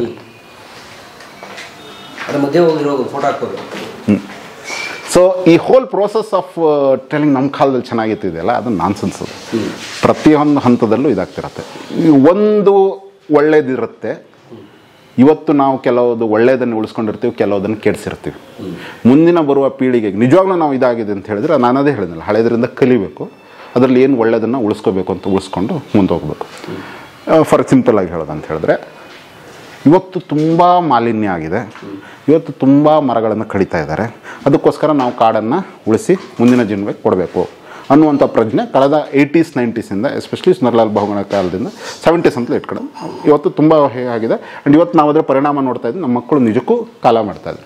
ಹಂಗೆ ಕಂಪೇರ್ ಮಾಡಿದರೆ ಆಗಿನ ಕಾಲದಲ್ಲಿ ತುಂಬ ಚೆನ್ನಾಗಿತ್ತು, ಯಾಕಂದರೆ ಗಾಳಿ ಶುದ್ಧವಾಗಿತ್ತು, ನೀರು ಶುದ್ಧವಾಗಿತ್ತು, ಎಲ್ಲ ಇತ್ತು. ಬಟ್ ಆಗಿನ ಕಾಲದಲ್ಲಿ ಇದ್ದವರು ಏನು ಕಾಡು ಬೆಳೆಸಬೇಕು, ಇದು ಮಾಡಿಸ್ಬೇಕು, ಪ್ರಕೃತಿ ಇರಿಸ್ಬೇಕು ಅಂತ ಕೇರಳೇನು ಇರಲಿಲ್ಲ. ಅವರು ಇತ್ತು ಪ್ರಕೃತಿ, ಇದನ್ನು ಕಟ್ಕೊಂಡು ಏನು ಮಾಡ್ಬೇಕಂತ ಅವ್ರಿಗೂ ಗೊತ್ತಿರಲಿಲ್ಲ. ನೀವೆಲ್ಲ ಕೋಟೆಗಳಿಗೆ ಹೋಗಿ ಅಂಥ ಹೆಬ್ಬಮರದ ಹೆಬ್ಬಾಗಿಲುಗಳು ಇರುವೆ, ಮರ ಕಟ್ತಾನೆ ಮಾಡಿರೋದು. ಮತ್ತು ಇವತ್ತು ಅದಕ್ಕೆ ಆಲ್ಟರ್ನೇಟ್ ಹುಡುಕ್ತಿದ್ವಿ, ಬೇಡಪ್ಪ ಮರ. ಇವತ್ತು ಒಂದು ಕಾನ್ಷಿಯಸ್ ಬಂದಿದೆ ಎಲ್ರು, ಮರ ಕಡಿಯೋದು ಬೇಡ, ಬೇರೆ ಅನ್ನೋದು ಆಲ್ಟರ್ನೇಟ್ ಇದ್ರು ನೋಡು ಹೀಗೆ ಅಂತ ಹೇಳ್ಕೊಂಡು. ಸೊ ಒಂದು ಕರೆಕ್ಟಾಗಿ ಪ್ರತಿ ಕಾಲಘಟ್ಟದ ಪ್ರಜ್ಞೆಗೆ ಅನುಸಾರವಾಗಿ ನಾವೇನೇನೋ ಮಾಡ್ಕೋತಾ ಹೋಗ್ತಾ ಇದ್ವಿ. ಇಫ್ ಎನಿಬಡಿ ಟೆಲ್ಸ್ ಒಂದು ಕಾಲ ಇತ್ತು, ನಾವಾಗ ತುಂಬ ಚೆನ್ನಾಗಿದ್ವಿ, ನೀವು ಬದುಕಿಲ್ಲ ಆ ಕಾಲಘಟ್ಟದಲ್ಲಿ, ಸೊ ಸುಮ್ಮನೆ ಮಾತಾಡ್ಬಿಡಿ. ಅಂಬೇಡ್ಕರ್ ವಿಚಾರಕ್ಕೆ ಬರೋಕ್ಕೆ ಮೊದಲು ಕೆಲವರು ಮಾಡುವಂಥ ವಾದವನ್ನು ಮುಂದೆ ಇಟ್ಬಿಡ್ತೀರಿ. ಅಂಬೇಡ್ಕರ್ ಕೆಲವರಿಗೆ ಮಾತ್ರ ಸಹಾಯ ಮಾಡಿದರು, ಕೆಲವು ವರ್ಗವನ್ನು ಮಾತ್ರ ತಲೆಲಿಟ್ಕೊಂಡು ಅವ್ರಿಗೆ ಏನಬೇಕು ಎಲ್ಲ ಕೊಟ್ಟರು. ಒಂದು ಮನೆಯ ತಾರತಮ್ಯ ನೀತಿಯನ್ನು ಅನುಸರಿಸಿದ್ರು, ನಮ್ಮನ್ನು ಹಾಳು ಮಾಡಿದ್ರು ಅಥವಾ ನಮ್ಮಿಂದ ಕಿತ್ತು ಕೊಟ್ಟರು ಇತ್ಯಾದಿಗಳು. ಮತ್ತು ಅವರು ಇವತ್ತಿಗೂ ಅವ್ರು ಕಲ್ತಿಲ್ಲ, ಇವತ್ತಿಗೂ ಆ ಒಂದು ವರ್ಗ ಅವರು ಹೇಳಿದ್ದನ್ನ ಅವ್ರು ಕೊಟ್ಟಿದ್ದನ್ನ ಪಡ್ಕೊಂಡು ಉದ್ಧಾರ ಆಗಿಲ್ಲ. ಅವ್ರು ಹಾಗೇ ಇದ್ದಾರೆ, ನಾವಿನ್ನೂ ಕೊಡ್ತಾನೆ ಇದ್ದೀವಿ, ನಾವು ಬರೆದಾಗ್ತಿದ್ದೀವಿ, ಅವ್ರು ತುಂಬ್ಕೋತಿದ್ದಾರೆ. ಇದೆಲ್ಲ ಬದಲಾಗಬೇಕು ಅಂತ ನಾವು ವಾದ ಮಾಡುವ ವರ್ಗ ಎಷ್ಟು ಸತ್ಯ? ಅಲ್ಲ, ಬಾಡೋ ವರ್ಗ ಇದೆ ಅನ್ನೋದು ಸತ್ಯ. ಆಮೇಲೆ ಎರಡನೇದು ಏನು ಅಂತ ಹೇಳಿದರೆ, ಅಂಬೇಡ್ಕರ್ ಅವರ ಕಾಂಟ್ರಿಬ್ಯೂಷನ್ನ ಬಹುಶಃ ಮುಂದೆ ವಿದ್ ಪ್ರೂಫ್ ಕೊಟ್ಟಾಗ ಅದು ಹೆಚ್ಚು ಇದಾಗುತ್ತೆ. ಈ ವಾದಕ್ಕೆ ಕಿತ್ಕೊಂಡ್ರು ಅನ್ನೋದು ಅದು ಯಾಕೆ ಇದು ಅಂತ ಹೇಳಿದರೆ, ನಾವು ಹಿಂದೊಂದು ಸಲ ಇದು ಮಾಡಿದ್ವಿ, ರಿಸರ್ವೇಷನ್ ಅನ್ನೋದು ಬ್ಯಾನ್ ಆಗಬೇಕು. ನಾನು ಅದು ಖಂಡಿತ ಬ್ಯಾನ್ ಆಗಬೇಕು ಅಂತೇಳಿ 100% ಬ್ಯಾನ್ ಆಗಬೇಕು. ಇನ್ನು ಮುಂದೆ ದೇವಸ್ಥಾನದ ಪೂಜಾರಿಗಳನ್ನು ನೀವು ನೇಮಿಸಬೇಕಾದ್ರೆ ರಿಸರ್ವೇಷನ್ ಆಧಾರದ ಮೇಲೆ ಇಟ್ಕೋಬೇಡಿ, ಕಾಮನ್ ಎಂಟ್ರೆನ್ಸ್ ಕೊಡಿ. ನಿಮಗೆ ದೇವಸ್ಥಾನಕ್ಕೆ ಇದು ಮಾಡೋಕೆ ಅವ್ನಿಗೆ ಮಂತ್ರ ಗೊತ್ತಿರಬೇಕು, ಅದು ಬೇಕಾ ಆಚರಣೆ ಮಾಡಬೇಕು. ಅದ್ಯಾಕೆ ಅವ್ರ ಜಾತಿಯಲ್ಲೇ ಬರಬೇಕು, ಯಾಕೆ ಮಠದಲ್ಲಿ ಆಯಾ ಜಾತಿಗಳದ್ದೇ ಬರಬೇಕು ಅನ್ನೋ ರೀತಿಯಲ್ಲೆಲ್ಲ ಮಾತು ಕೇಳಿದರೆ ಅದು ಬೇರೆ ಇದು ಬೇರೆ ಅನ್ನೋ ರೀತಿಯಲ್ಲಿ ಮಾತು ಬರುತ್ತೆ. ಓಕೆ, ರಿಸರ್ವೇಷನ್ ಪಡೆದು ಎಷ್ಟೋ ಜನರು ಉದ್ಧಾರ ಆಗಿದ್ದಾರೆ, ಓಕೆ. ಬಟ್ ಇವತ್ತು ತನಕ ನಿಮಗೆ ಟಾಯ್ಲೆಟ್ ಕ್ಲೀನ್ ಮಾಡ್ತಾ ಇರೋರು, ಇದು ಮಾಡ್ತಾ ಇರೋರು, ಮೇಲ್ಜಾತಿಯವರು ಎಷ್ಟು ಜನ ಸಿಗ್ತಾರೆ? ಈಗ ಅಕಸ್ಮಾತ್ ತಾರತಮ್ಯದ ನೀತಿ ಆಚರಿಸ್ಕೊಂಡು ನಿಮ್ಮಿಂದ ಕಿತ್ಕೊಂಡ್ರೆ ಇದು ಇಲ್ಲಿರೋರು ಅಲ್ಲಿ ಹೋಗ್ಬೇಕಿತ್ತು, ಅಲ್ಲಿರೋರು ಇಲ್ಲಿ ಬರಬೇಕಿತ್ತಾನೆ, ಆಗೊಂದು ರೀತಿಯ ಸಮಾನತೆ ಆಗ್ತಿತ್ತಾನೆ. ಈ ಗ್ರೂಪಿಂದ ಒಂದಷ್ಟು ಜನ ಇಲ್ಲಿ ಬಂದಿರ್ಬೋದು, ಬಟ್ ಈ ಗ್ರೂಪಿಗೆ ನಿಮ್ಮವ್ರು ಯಾರು ಬರಲಿಲ್ಲ ಅಲ್ವಾ? ಇವತ್ತಿಗೂ ಎಲ್ಗುಂಡಿಗೆ ಹೋಗಿ ಸಾಯುವಂಥ ಇದು ಇನ್ಸ್ಪೈಟ್ ಆಫ್ ಸುಪ್ರೀಂ ಕೋರ್ಟ್ ಬ್ಯಾನ್ಸ್ಗಳು ಸಾಯ್ತಾರವ್ರು ಯಾವ ಕಮ್ಯುನಿಟಿ ಕಾಸ್ಟ್ ಅವರು ಅಂತ ಹೇಳಿ ನಾವು ಇದು ಮಾಡೋಕ್ಕಾಗ್ತಾ ಇಲ್ಲ. ಓಕೆ, ಆಗ್ತಾ ಇದೆ. ಈ ದೇಶದ ಪ್ರೆಸಿಡೆಂಟಿನ ಪೊಸಿಷನ್ಗೆ ಹೋದರೂ ಕೂಡ ಅವರನ್ನು ಅವರ ಜಾತಿ ಆಧಾರದ ಮೇಲೆ ತಾರತಮ್ಯ ಮಾಡಿದ್ದಾರೆ. ದೇವಸ್ಥಾನಕ್ಕೆ ಹೋದಾಗ ಆ ಒಂದು ಪೂಜೆ, ದೇವಸ್ಥಾನದ ಒಳಗಡೆ ಎಲ್ಲ ಬಿಟ್ಕೊಂಡ್ರು, ಆ ಒಂದು ಪೂಜೆಯನ್ನು ನೀವು ಮಾಡೋಂಗಿಲ್ಲ ಅಂತ ಅವ್ರಿಗೆ ಹೇಳಿದ್ದಾರೆ. ಇದೆಲ್ಲ ನಮಗೇನು ಹೊಸದಾಗಿ ಇದು ಮಾಡೋಂಥಲ್ಲ, ಅಥವಾ ನೀವು ಜಾಣಕೂರಡಾಗಿ ಇದಿರುವಂಥದ್ದು. ಐ ಥಿಂಕ್ ಜಾನ್ವಿ ಕಪೂರಿನ ಬಾಯ್ ಫ್ರೆಂಡ್ ರೀಸೆಂಟಾಗಿ ಅವನೊಂದು ನಾಯಿ ಜೊತೆ ಫೋಟೋ ಹಾಕಿದ್ದ. ಜಾನ್ವಿ ಕಪೂರಿನ ಬಾಯ್ ಫ್ರೆಂಡ್, ಶ್ರೀದೇವಿ ಮಗಳು Janhvi Kapoor boyfriend. I will just clarify, but I think it's Janhvi Kapoor's boyfriend. ಹಾಂ, ಆ್ಯಂಡ್ ಅವ್ನ ನಾಯಿ ಜೊತೆ ಫೋಟೋ ಹಾಕಿದೆ. ಇಮಿಡಿಯೇಟ್ಲಿ ಕೆಳಗಡೆ ಕಮೆಂಟ್ ಒಬ್ಬನ ಸ್ಟಾರ್ಟ್ ಮಾಡ್ದೆ, ಆಮೇಲೆ ಎಲ್ಲ ಸ್ಟಾರ್ಟ್ ಮಾಡ್ದೆ ಅಂತ ಹೇಳಿದ್ರೆ ಕಮೆಂಟ್ ವಾಸ್ ದಟ್ ನಿನಗೇನು ಬಿಡಪ್ಪ, ನಿನ್ನ ಜಾತಿ ಇದರಿಂದ ಆಧಾರದ ಮೇಲೆ ಏನೇನೋ ಸಿಗುತ್ತೆ ಅನ್ನೋ ರೀತಿಯಲ್ಲಿ. ಕೊನೆಗೆ ಸಿಗ್ತು, ಹೌದು ಅವ್ನ ಜಾತಿ ಆಧಾರದ ಮೇಲೆ ನಮ್ಮ ಹುಡುಗಿಗೆ ಸಿಕ್ತು, ಹಂಗಂತೆಲ್ಲ ಶುರು ಆಗ್ತಾ ಹೋಯ್ತು. ಈಗ ಆ ಹುಡುಗನ ಆ ಫೋಟೋಗೂ ನಿಮ್ಮ ಈ ಒಳಸಿಟ್ಟಿಗೂ ಸಂಬಂಧ ಇಲ್ಲ. ಅವನಿಂದ ಕಸ್ಕೊಂಡು ನಿಮಗೆ ಹಾಕಿದ್ದಾರೆ ಅನ್ನುವಂಥದ್ದೆಲ್ಲ ನಾನ್ಸೆನ್ಸ್. ಎರಡನೇದಾಗಿ ನಿಮಗೆ ರಿಸರ್ವೇಷನ್ ಅನ್ನೋದು ಇರೋದು ಎಲ್ಲಿ? ಗೌರ್ಮೆಂಟ್ ಜಾಬ್ಗಳಲ್ಲಿ ಒಂದು ಸಣ್ಣ ಎಷ್ಟು 18% ಎಷ್ಟೋ ಇದೆ, ಅದನ್ನು ಬಿಟ್ಟಾಕಿ. ಭಾರತದಲ್ಲಿ ಅತಿ ಹೆಚ್ಚು ನಿಮಗೆ ಜಾಬ್ ಕೊಡ್ತಿರೋದು ಯಾವುದು? Private sector. ಪ್ರೈವೇಟ್ ಸೆಕ್ಟರಲ್ಲಿ ಏನಾಗುತ್ತೆ, ಪ್ರೈವೇಟ್ ಸೆಕ್ಟರ್ ಅಂಗಡಿಗೂ ತಗೊಂಡೋಗಿ ಅದು ಪ್ರೈವೇಟ್ ಸೆಕ್ಟರ್ ತಾನೆ. ಅಲ್ಲಿ ನಿಮಗೆ ಎಷ್ಟು ಜನದ್ದು ಇದು ಕೊಡ್ತಾರೆ? ಹಾಂ. ಆಮೇಲೆ ನಿಮಗೆ ನಿಮ್ಮ ಕಮ್ಯುನಿಟಿಯಲ್ಲಿ ಒಂದು ಮಠಗಳಿರ್ತವೆ, ಅಥವಾ ಆ ಕಮ್ಯುನಿಟಿಯ ಒಂದು ಪವರ್ ಸೆಂಟರ್ಸ್ಗಳಿರ್ತವೆ. ಆ ಪವರ್ ಸೆಂಟರ್ಸ್ಗಳು ನೀವು ಬಿಸ್ನೆಸ್ ಓಪನ್ ಮಾಡಬೇಕು ಅಂತ ಹೇಳಿದ್ರೆ ನಿಮಗೆ ಸಾಲ ಕೊಡ್ತಾರೆ, ಅದ್ರ ಸೈಡಲ್ಲಿ ನಿಂತ್ಕೋತಾರೆ. ಒಂದು ನಿಮ್ಮ ಇದರಿಂದ ಉದ್ಧಾರ ಆಗಿ ಮುಂದೆ ಹೋಗಬೇಕು ಅಂತ ಇರ್ತಾರೆ. ದಲಿತ ಸಮುದಾಯದಲ್ಲಿ ಎಷ್ಟು ಜನರಿಗಂತ ಒಂದು ಅವಕಾಶ ಸಿಗುತ್ತೆ. ಸೊ ಅಂಥ ಸಂದರ್ಭದಲ್ಲಿ ಅವರಿಗೆ ಸಿಗುವಂಥದ್ದು ಏಕೈಕ ಫಾರ್ಮ್ಯಾಟ್ ಅಂದರೆ ಕೆಲಸ. ಆ ಕೆಲಸದ ಫಾರ್ಮ್ಯಾಟಲ್ಲಿ ನಿಮಗೆ ಸಿಕ್ಕು ಇದು ಮಾಡ್ತಾ ಇರುವಂಥದ್ದು. ಒಂದು ಸಲ ತುಂಬ ಚೆನ್ನಾಗಿತ್ತು, ಅದು ಯಾರ್ದು ಬೆಂಗಾಲಲ್ಲಿ ಇದು ಕುಸ್ತೋಯ್ತು, ಬಡಿದು ಕುಸ್ತೋಯ್ತು. So the common consensus was ಇನ್ನೇನು ಮಾಡ್ತಾರೆ, ಎಂಥವರೆಲ್ಲ ಇಂಜಿನಿಯರ್ ಆಗಿಬಿಡ್ತಾರೆ, ರಿಸರ್ವೇಷನಿಂದೆಲ್ಲ ಇಂಜಿನಿಯರ್ ಆಗ್ತಾರೆ, ಹಾಗೆ ಹೀಗೆ ಹಾಗಿದ್ದಾಗಿ ಇದಾಯಿತು.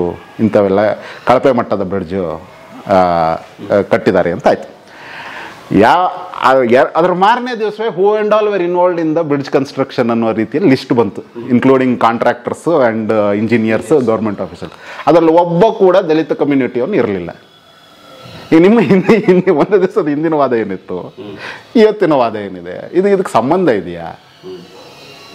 ಸೊ ಆಮೇಲೆ ಎರಡಾಗ ಏನಾಗತ್ತೆ ಅಂತ ಹೇಳಿದ್ರೆ, ಅಷ್ಟು ವರ್ಷ ಅನ್ನೋದಕ್ಕೆ ಅರ್ಥ ಇಲ್ಲ. ಅದಕ್ಕೆ ಒಂದು ಎರಡನೇದಾರ ಆಗತ್ತೆ, ನಿಮ್ಮ ಪ್ರತಿಯೊಂದು ಕಾನೂನಲ್ಲೂ you will find someone who knows how to manipulate it.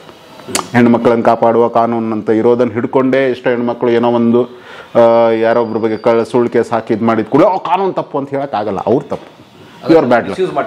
Misuse ಮಾಡ್ತಿರೋದು ತಪ್ಪಾಗುತ್ತೆ. ಸೊ ವಿಲ್ ಫೈಂಡ್ 1 or 2% ಅಥವಾ ಓಕೆ ಜಾಸ್ತಿ ಪರ್ಸೆಂಟೇಜ್ ಎಲ್ಲಿ ಇವ್ರು ಬಂದ್ಕೊಂಡು ಇದನ್ನು ಬಳಸ್ಕೊಂಡು ಇವ್ರು ಲಾಭ ಪಡ್ಕೊತಾ ಇದ್ದಾರೆ ಅಂತ ನೀವು ಅದನ್ನು ನೋಡಿಕೊಂಡು ಇದು ಮಾಡ್ಕೊಂಡು ನೋಡ್ರಿ ಹಿಂಗಾಗ್ತಾ ಇದೆ ಅನ್ನೋ ರೀತಿಯಲ್ಲಿ.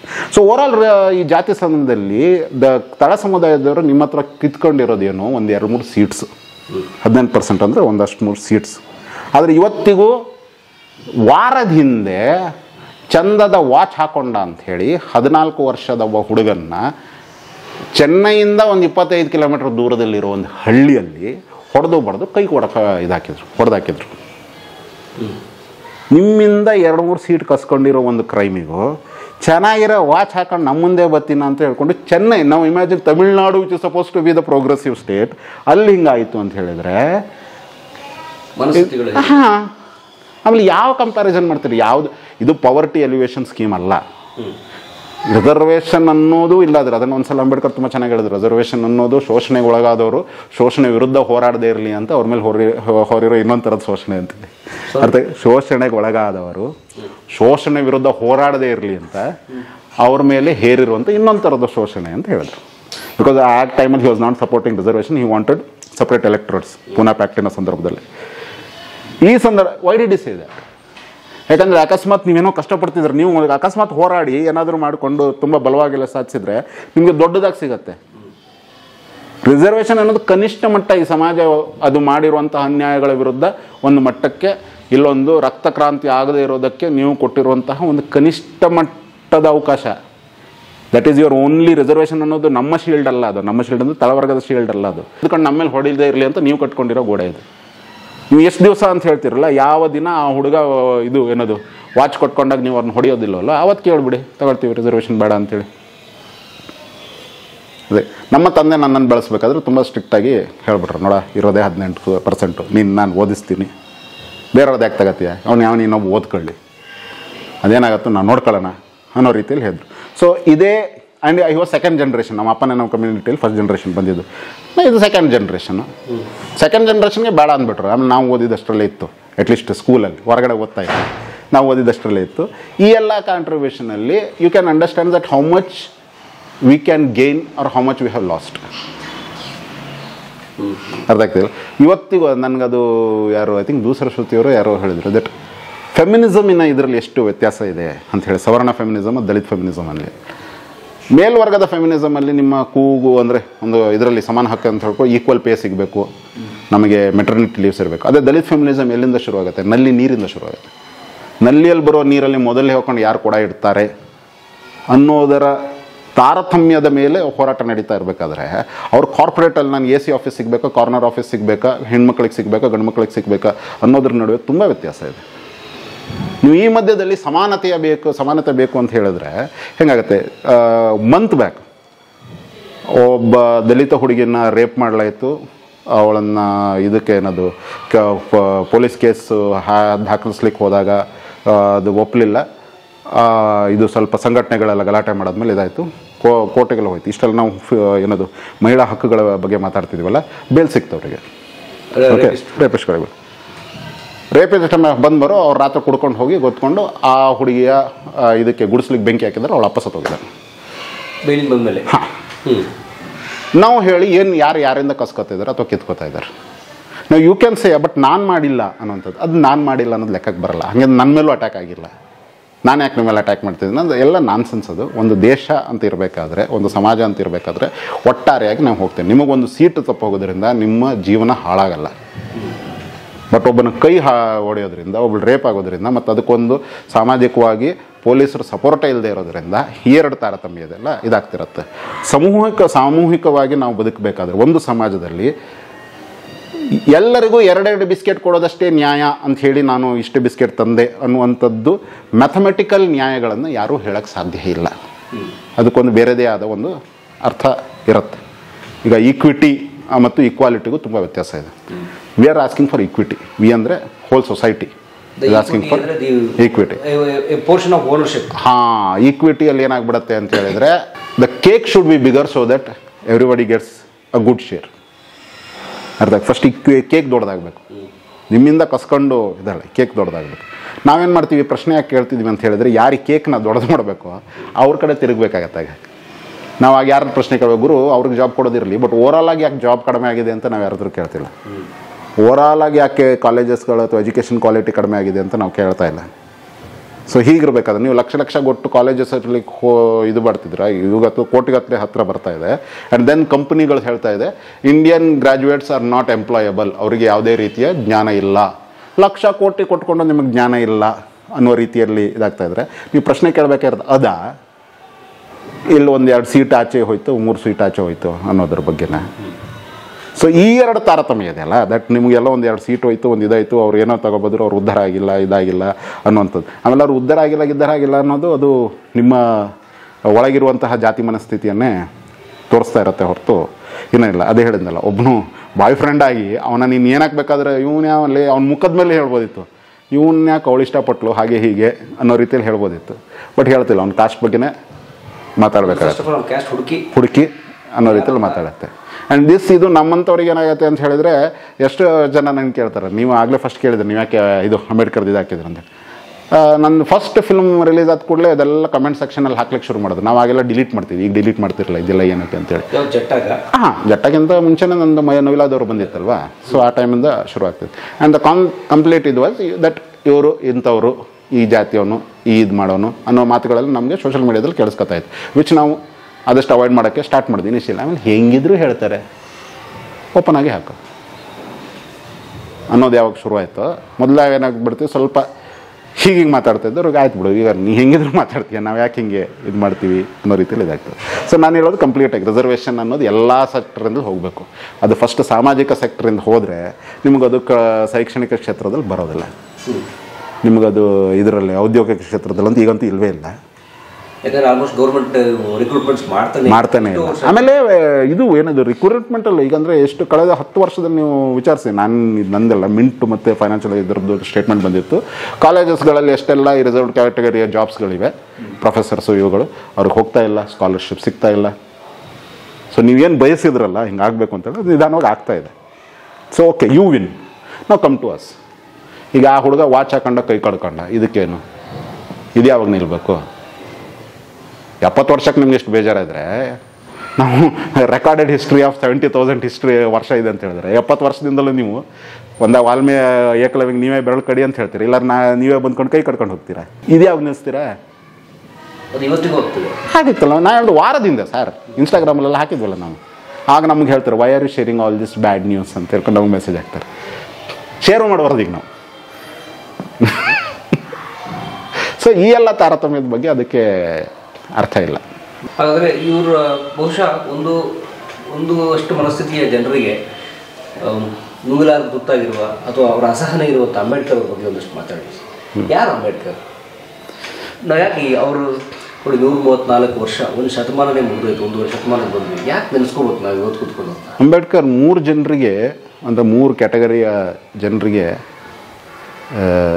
ತುಂಬ ಏನಂತ ಹೇಳಿದ್ರೆ ರೆಫರೆನ್ಸ್ ಪಾಯಿಂಟ್ ಆಗ್ತಾರೆ. ಮೊದಲನೆಯದು, ಜಾತಿಗ್ರಸ್ತ ಸಮಾಜದಲ್ಲಿ ಜಾತಿಯ ಪದ್ಧತಿಯನ್ನು ಇಷ್ಟ ಇಲ್ಲದೇ ಇದ್ದರೂ ಆಚರಿಸಲೇಬೇಕಾದಂಥವ್ರು. ಇಷ್ಟ ಇಲ್ಲದೆ ಆಚರಿಸುವಂಥದ್ದು ಯಾರು ಅಂತ ಆಗಿರ್ಬೋದು.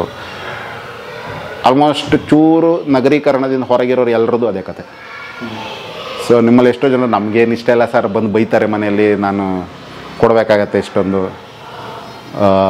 ಓಟ್ ಹಾಕಬೇಕಾದ್ರೆ ನಮಗೇನು ಇಷ್ಟ ಇಲ್ಲ ಸರ್, ಆದ್ರೆ ನಮ್ಮ ಜಾತಿನ ಓಟ್ ಹಾಕ್ತಾಯಿದ್ರೆ ಇವರು ಅಕ್ಕಪಕ್ಕದವರು ಪ್ರೆಷರ್ ಆಗ್ತಾರೆ ನಮ್ಮ ಮೇಲೆ ಅನ್ನೋಂಥದ್ದು. ಮದುವೆ ಮಾಡಿಸ್ಕೊಳ್ಬೇಕಾದ್ರೆ ಅವರೆಲ್ಲ ಹೇಳ್ತಾರೆ ನಮಗೇನು ಆಗಬೇಕು ಅಂತಿಲ್ಲ ನಮ್ಮದೇ ಜಾತಿಲಿ, ಬಟ್ ನಮ್ಮದೇ ಜಾತಿಲಿ ತೆಗೆದಿದ್ರೆ ಮತ್ತೆ ಆಮೇಲೆ ನಾಳೆ ಸಮಸ್ಯೆ ಶುರು ಆಗುತ್ತೆ ಅನ್ನೋದೆಲ್ಲ ಮಾತಾಡ್ತಾ ಇರ್ತಾರಲ್ಲ. ಇವರೆಲ್ಲರೂ ಯಾರು ಅಂತ ಹೇಳಿದರೆ ಅವ್ರಿಗೆ ಬಹುಶಃ ದೇ ಆರ್ ನಾಟ್ ಲೈಕ್ ನಮ್ಮ ಜಾತಿ ಅನ್ನೋ ಒಂದು ಅಲ್ಟ್ರಾ ಹೈ ಫಂಡಮೆಂಟಲಿಸ್ಟ್ ಗೈಡೆಡ್ ಇವರಿಗೆ ಇರಲ್ಲ ಅವರು. ಬಟ್ ಅವ್ರು ಯಾರು ವಿಧಿ ಇಲ್ಲದೆ ಜಾತಿಯ ಒಳಗಡೆ ಸಿಗಾಕೊಂಡ್ಬಿಟ್ಟಿದ್ದಾರೆ. ಇವರು ಬ್ರಾಹ್ಮಣರೇ ಆಗಿರ್ಬೋದು, ಅತಿ ದಲಿತರಾಗಿರ್ಬೋದು, ಈ ಇಡೀ ಶ್ರೇಣೀಕೃತದಲ್ಲಿ ಯಾರೆಲ್ಲರೂ ಸಿಕ್ಕಾಕೊಂಡಿದ್ದಾರೆ ಜಾತಿ ವರ್ಗದಲ್ಲಿ, ಅದಾಗಿರ್ಬೋದು. ಪ್ರತಿಯೊಂದು ಜಾತಿಯಲ್ಲೂ ಏನಾಗಿರುತ್ತೆ ಅಂತ ಹೇಳಿದರೆ ಅದನ್ನು ಐ ಥಿಂಕ್ ಸಿದ್ದನಗೌಡ ಪಾಟೀಲ್ರೆ ಅವ್ರು ಹೇಳಿದ್ರು, ನಮ್ಮ ದೇಶನೇ ಒಂದು ಅಸ್ಪೃಶ್ಯ ಜಾತಿ. ಅದು ಅಸ್ಪೃಶ್ಯರಲ್ಲ, ಎಲ್ಲರೂ ಅಸ್ಪೃಶ್ಯರೇ. ಬ್ರಾಹ್ಮಣರು ಜೈನರನ್ನು ಮುಟ್ಟಂಗಿಲ್ಲ, ಜೈನರು ಬೌದ್ಧರನ್ನು ಮುಟ್ಟಂಗಿಲ್ಲ, ಬೌದ್ಧರು ವೈಶ್ಯರನ್ನು ಮುಟ್ಟಂಗಿಲ್ಲ, ವೈಶ್ಯರು ಗೌಡ್ರನ್ನು ಮುಟ್ಟಂಗಿಲ್ಲ, ಗೌಡ್ರು ಯಾರೂ ಮುಟ್ಟಂಗಿಲ್ಲ. ಬರೀ ಅದಕ್ಕೆ ಬಹುಶಃ ಅದಕ್ಕೋಸ್ಕರ ನಾವು ಇಷ್ಟೊಂದು ಹೊಡೆದಾಡ್ತೀವಿ. ಈ ನೆಪದಲ್ಲಾದರೂ ಇನ್ನೊಬ್ಬ ಮನುಷ್ಯನ ಮುಟ್ಟುವಷ್ಟು ನಮಗೆ ಇದು ಸಿಗಲಿ ಅನ್ನೋ ಕಾರಣಕ್ಕೆ, ಆ ಪುಳಕ ಸಿಗಲಿ, ಇನ್ನೊಂದು ವ್ಯಕ್ತಿಯ ಸ್ಪರ್ಶದ ಪುಳಕ ಸಿಗಲಿ, ನಾನು ಮನುಷ್ಯ ಅವನು ಮನುಷ್ಯ ಅನ್ನೋ ಅರಿವು ನಮ್ಮ ಚರ್ಮಕ್ಕಾಗಲಿ ತೊಗಲಿಗಾಗಲಿ ಅನ್ನೋ ಒಂದೇ ಕಾರಣಕ್ಕೆ ಬಹುಶಃ ನಾವು ಇಷ್ಟೊಂದು ಹೊಡೆದಾಡ್ತೀವಿ. Of another human being. So ಅರ್ಥ ಆಗ್ತಿದ್ದಿಲ್ಲ. ಸೊ ಇದೆಲ್ಲರ ಒಳಗಡೆ ಇರುವಂತಹ ಒಂದಿದೆ. ಎರಡನೇದಾಗಿ ಓದು ಅನ್ನುವಂಥದ್ದು ಆ್ಯಂಡ್ ಎವ್ರಿಥಿಂಗ್. ಓದು ಅನ್ನೋದು ಜಸ್ಟ್ ಪುಸ್ತಕದ ಓದು ಅಂತಲ್ಲ, ಎಲ್ಲದು ಅರಿವಿನ ಹಸಿವು ಇರುವಂತಹ ಎಲ್ಲರಿಗೂ ಎಷ್ಟು ಓದಬೇಕು ಅನ್ನೋ ಪ್ರಶ್ನೆಗೆ ಅದೊಂದು ರೆಫರೆನ್ಸ್ ಪಾಯಿಂಟ್ ಅಂಬೇಡ್ಕರ್. ಹೌದು, ಯಾಕಂದ್ರೆ ಅದಕ್ಕಿಂತ ಹೆಚ್ಚು ಓದಕ್ಕೆ ಸಾಧ್ಯನೇ ಇಲ್ಲ. ಹೋಗನಾ. ಮೂರನೇದು, ನಾನು ಆಗಲೇ ಮೆನ್ಷನ್ ಮಾಡ್ದಂಗೆ ಹೋರಾಟದ ಹಾದಿ ಯಾವ ಥರದ್ದಿರಬೇಕು. ಕೋಡಿಗಟ್ಟಲೆ ಬೆವರ ಸುರಿಸಿದರೂ ಒಂದು ಹನಿ ರಕ್ತವನ್ನು ಹರಿಸದ ಹಾಗೆ ತರುವಲ್ಲಂತಹ ಸಾಮಾಜಿಕ ಬದಲಾವಣೆನ ಒಂದು ವ್ಯವಸ್ಥೆ ಅಂತ ಅಂಬೇಡ್ಕರ್ ಹೇಳಿದ್ರಲ್ಲ.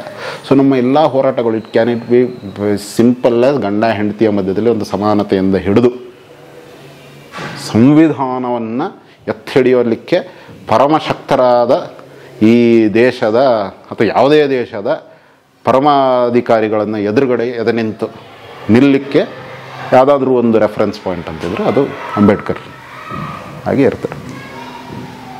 ಈ ಮೂರು ಕಾಂಟೆಕ್ಸ್ಟಲ್ಲಿ ಈ ದೇಶದ ಪ್ರತಿಯೊಂದು ಜನಸಂಖ್ಯೆಯವರು ಬರ್ತಾರೆ. I am not saying about ಅವ್ರಿಗೆ ಇದು ಮಾಡ್ಕೊಂಡು, ನೀವು ಕರೆಕ್ಟಾಗಿ ಗಮನಿಸಿದ್ರೆ, ನಾನೇ ನನ್ನ ರಿಸರ್ಚನ್ನು ಮಾಡಿದ್ರೆ ತಳ ಸಮುದಾಯಗಳಿಗೆ ಧೈರ್ಯ ಒಂದು ನಂಬಿಕೆ ಕೊಟ್ಟಿದ್ದು ಬಿಟ್ಟರೆ ಆ್ಯಕ್ಚುಯಲ್ ಕಾಂಟ್ರಿಬ್ಯೂಷನಲ್ಲಿ ಎಲ್ಲರೂ ಸಿಗ್ತಾ ಹೋಗ್ತಾರೆ ನಮಗೆ. ಅಂಬೇಡ್ಕರ್ ಕಾಂಟ್ರಿಬ್ಯೂಷನ್ ಎಲ್ಲರಿಗೂ ಇದೆ. I will explain. ರಿಸರ್ವೇಷನ್ ಅನ್ನೋದು ಅದೇ ನಿಮ್ಮ ತಲೆ ಒಳಗೆ ರಿಸರ್ವೇಷನ್ ಅನ್ನೋದು ಇರೋದ್ರಿಂದ ನಮಗದು ಅಷ್ಟು ಢಾಳಾಗಿ ಕಾಣಿಸ್ತಾ ಇರೋದ್ರಿಂದ reservation was the final compromise. It was not what Ambedkar asked. You act for separate electorate ರೆಪ್ರೆಸೆಂಟೇಷನ್ನು, ಇದು ಕಂಪ್ಲೀಟ್ ಲ್ಯಾಂಡ್ ಡಿಸ್ಟ್ರಿಬ್ಯೂಷನ್ ಆಗಬೇಕು, ಸಮವಾಗಿ ಹಂಚಿಕೆ ಆಗಬೇಕು ಅಂತೆಲ್ಲ ಕೇಳಿದರು. ಅದು ಯಾವುದೂ ಆಗದೆ ಕೊನೆಗೆ ಒಂದು ಫೈನಲ್ ಕಾಂಪ್ರಮೈಸಿಗೆ ಬಂದಿದ್ದು ರಿಸರ್ವೇಷನ್ಗೆ. ಅದು ಅವರು ಇವರು ಇವತ್ತೆಲ್ಲ ಹೇಳೋದು 15-20 ವರ್ಷಕ್ಕೆ ಆಗ್ಬಿಡತ್ತೆ ಅಂತ. ಯಾಕಂದ್ರೆ ತುಂಬ ಓವರ್ ಫುಲ್ಫಿಂಗ್ 15-20 ವರ್ಷಕ್ಕೆ ನಮ್ಮ ದೇಶ ಬದಲಾಗ್ಬಿಡತ್ತೆ ಅಂತ ನಂಬಿಕೆ ಇದ್ದರು. ಎಲ್ಲ ಒಂದು ಕಡೆ ಈ ಜಾತಿ ಇನ್ನೂ ಒಂದು 100 ವರ್ಷಕ್ಕೆ ಹಿಂಡಬೇಕು ಅಂತ ಇವುಗಳು ಕಾಣಿಸ್ತಾ ಇದೆ ಕಣ್ಮುಂದೆ. ಸೊ ಹಾಗೆ ಅಂಬೇಡ್ಕರ್ ಅವ್ರಿಗೆ ರಿಸರ್ವೇಷನ್ ಬಗ್ಗೆ ಒಲವಿರಲಿಲ್ಲ. ಇಲ್ಲ, ಅವರು ರೆಪ್ರೆಸೆಂಟೇಷನ್ ಆ್ಯಂಡ್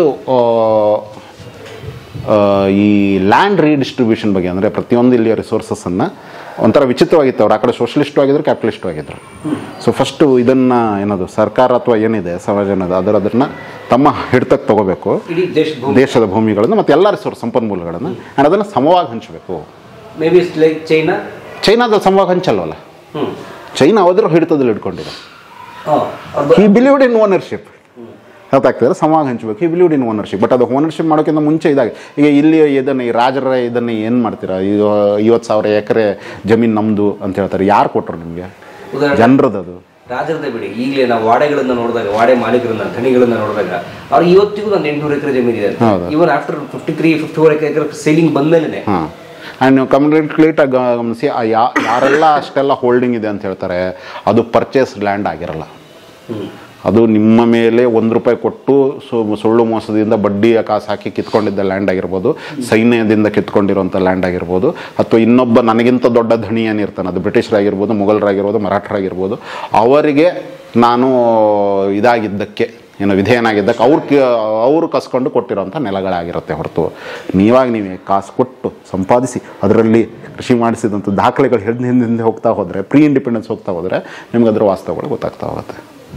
ಸೊ ಹೀಗೆ ಶೋಷಣೆ ಆಧಾರದ ಮೇಲೆ ಏನದು ಹಾಕಿರುವಂತಹ ಕಂಟ್ರೋಲ್ ಏನಿದೆ ಈ ಸಂಪನ್ಮೂಲಗಳ ಇದರಲ್ಲಿ, ಇದನ್ನು ನೀವು ಅಲ್ಲೇ ಬಿಟ್ಟುಬಿಟ್ರೆ ಮತ್ತೆ ಅವರ ಹೇಳಿದ್ದೆ ದಟ್ ಈ ವ್ಯವಸ್ಥೆ ಏನಿದೆ ಇದು ಕಂಟಿನ್ಯೂ ಆಗ್ತಾ ಇರುತ್ತೆ. ಹಾಗಂತ ಹೇಳಿದರೆ ಲ್ಯಾಂಡ್ ಕಂಪ್ಲೀಟ್ ಸ್ಟೇಟ್ ಹತ್ರ ಇರಬೇಕಾ ಅಂತ ನೋಡಿದ್ರೆ ಸ್ಟೇಟ್ ಮೇಲೂ ಅವರಿಗೆ ಸ್ವಲ್ಪ ಅನುಮಾನಗಳೈತೆ. ಈ ಸ್ಟೇಟಲ್ಲಿ ಬರೋರು ಯಾರು ಡೆಮೊಕ್ರಾಟಿಕ್ ಪ್ರೋಸೆಸಲ್ಲಿ? ಸೊ ಫಿಗರ್ಡ್ ಔಟ್ ದಟ್ ಒಂಥರ ಸಮಾನವಾಗಿ ಇದು ಇಂದಿರಾ ಗಾಂಧಿಯ ಭೂ ಸುಧಾರಣೆ ಕಾನೂನು ಏನಿತ್ತು ಅದರ ಪ್ರಿಕರ್ಸರ್ ಅಂತ ಹೇಳೋಣ, ಪ್ರಾರಂಭದ ಬಿಂದುಗಳು ಇದಾಗ್ತಿತ್ತು. ಆ್ಯಂಡ್ ಅದು 1930s ಶುರುವಾಗುತ್ತೆ. ಕೋಟಿ ವ್ಯವಸ್ಥೆನ ಅವರು 1936 ಯಾವಾಗ ಅವರು ಬಾಂಬೆಗೆ ಎಲೆಕ್ಟ್ ಆಗಿ ಹೋಗ್ತಾರೆ ಅದನ್ನು ವಿರೋಧಿಸಿ ಇದು ಮಾಡ್ತಾರೆ. ಆಮೇಲೆ ಬರ್ತೀನಿ ಕೋಟಿ ವ್ಯವಸ್ಥೆಗೆಲ್ಲ.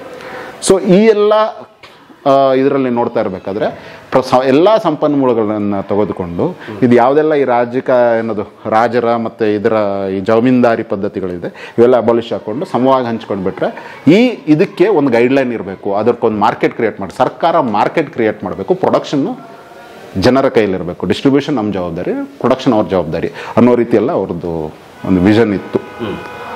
Which never happened.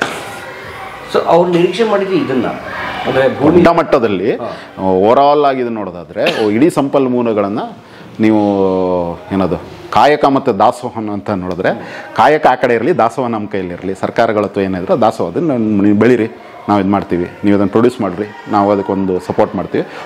ಹೋಗ್ತಾ ಅದರದ್ದು ಕಂಪ್ಲೀಟ್ ಇಂಡಿಪೆಂಡೆಂಟ್ ಆದ ಇದಿರಬೇಕು ಅಂತೇಳಿ. ಅದರ ಮುಕ್ತ ಮಾರುಕಟ್ಟೆಗೆ ಅವ್ರು ಅಷ್ಟೊಂದು ಇದು ಮಾಡಲ್ಲ. ಲೇಸಸ್ ಫೇರ್ ಬಗ್ಗೆ ಅವ್ರಿಗೆ ಅಷ್ಟೊಂದು ಆಸಕ್ತಿ ಇರಲಿಲ್ಲ. ಯಾಕಂದ್ರೆ ಅವ್ರಿಗೆ ಒಂದು ಚೆನ್ನಾಗಿ ಗೊತ್ತಿತ್ತು, ಅದೇ ನಾನು ಆಗಲೇ ಹೇಳಿದ್ನಲ್ಲ, ಬ್ರಿಟಿಷರಿಗೆ ಫಂಡ್ ಮಾಡಿದ್ದು ವ್ಯಾಪಾರಿಗಳು ಅಂತೇಳಿ, ಅದು ಗೊತ್ತಿತ್ತು ಅವರಿಗೆ. ಸೊ ಸರ್ಕಾರ ರೆಗ್ಯುಲೇಟ್ ಮಾಡಬೇಕು. ಸರ್ಕಾರ ಇರೋದೇ ಎಲ್ಲರನ್ನು ರೆಗ್ಯುಲೇಟ್ ಮಾಡೋಕ್ಕೆ. ನಾವು ರೆಗ್ಯುಲೇಟ್ ಮಾಡೋದಕ್ಕೆ ಹೋಗಿ ಕಂಟ್ರೋಲ್ ಮಾಡಿಟ್ಟಿದ್ದೀವಿ. ಸೊ ಎರಡು ಬೇರೆ ಸಿಕ್ಕಾಪಟ್ಟೆ. ರೆಗ್ಯುಲೇಟ್ ಮಾಡಿರೋದು ಕಂಟ್ರೋಲ್ ಬೇರೆ ಅಲ್ಲ. ರೆಗ್ಯುಲೇಟ್ ಏನು ಮಾಡ್ತಾನೆ, ಬಾರಪ್ಪ ಅದು ಮಾಡೋಣ, ಇದು ಮಾಡ್ತಾನೆ, ನೋಡಿದ್ರಪ್ಪ ಇದು ಓಕೆನಾ, ಇದು ಆಗದಿದ್ರೆ ಆಗಲ್ಲ ರೀ ಅಂತ ಹೇಳಬೇಕು. ನಾವೇನು ಮಾಡ್ತಿದ್ವಿ, ಇದು ಕೊಡು, ಹೆಂಗೆ ಕೊಡಲ್ಲ ನೀನು, ನಾನು ನೋಡ್ಕೊತೀನಿ ನಿನ್ನ ಅಂತ ಮಾಡ್ತೀವಿ. ಸೊ ಒಬ್ಬ ರೌಡಿಗೆ ದೊಡ್ಡ ಪೊಸಿಷನ್ ಕೊಟ್ಟಿದ್ದೀವಿ. ₹4 ಹಾಲಿಗೆ ಬೆಲೆ ಏರಿಸ್ತಾರೆ, ₹50 ಇದ್ರದ್ದು ಗ್ಯಾಸ್ ಬೆಲೆ ಏರಿಸ್ತಾರೆ. ನಿಮ್ಗೆ ಕೇಳಿದ್ರ? ನಿಮ್ಮ ರೆಪ್ರೆಸೆಂಟೇಟಿವ್ಸ್ ತಾನೆ, ನಿಮ್ಮ ರೆಪ್ರೆಸೆಂಟೇಟಿವ್ಸ್ ಅಂದಮೇಲೆ ಅವ್ರು ಯಾರನ್ನು ಕೇಳಿ ಇದಂತೆ ನಿರ್ಧಾರ ತಗೋಬೇಕಿತ್ತು.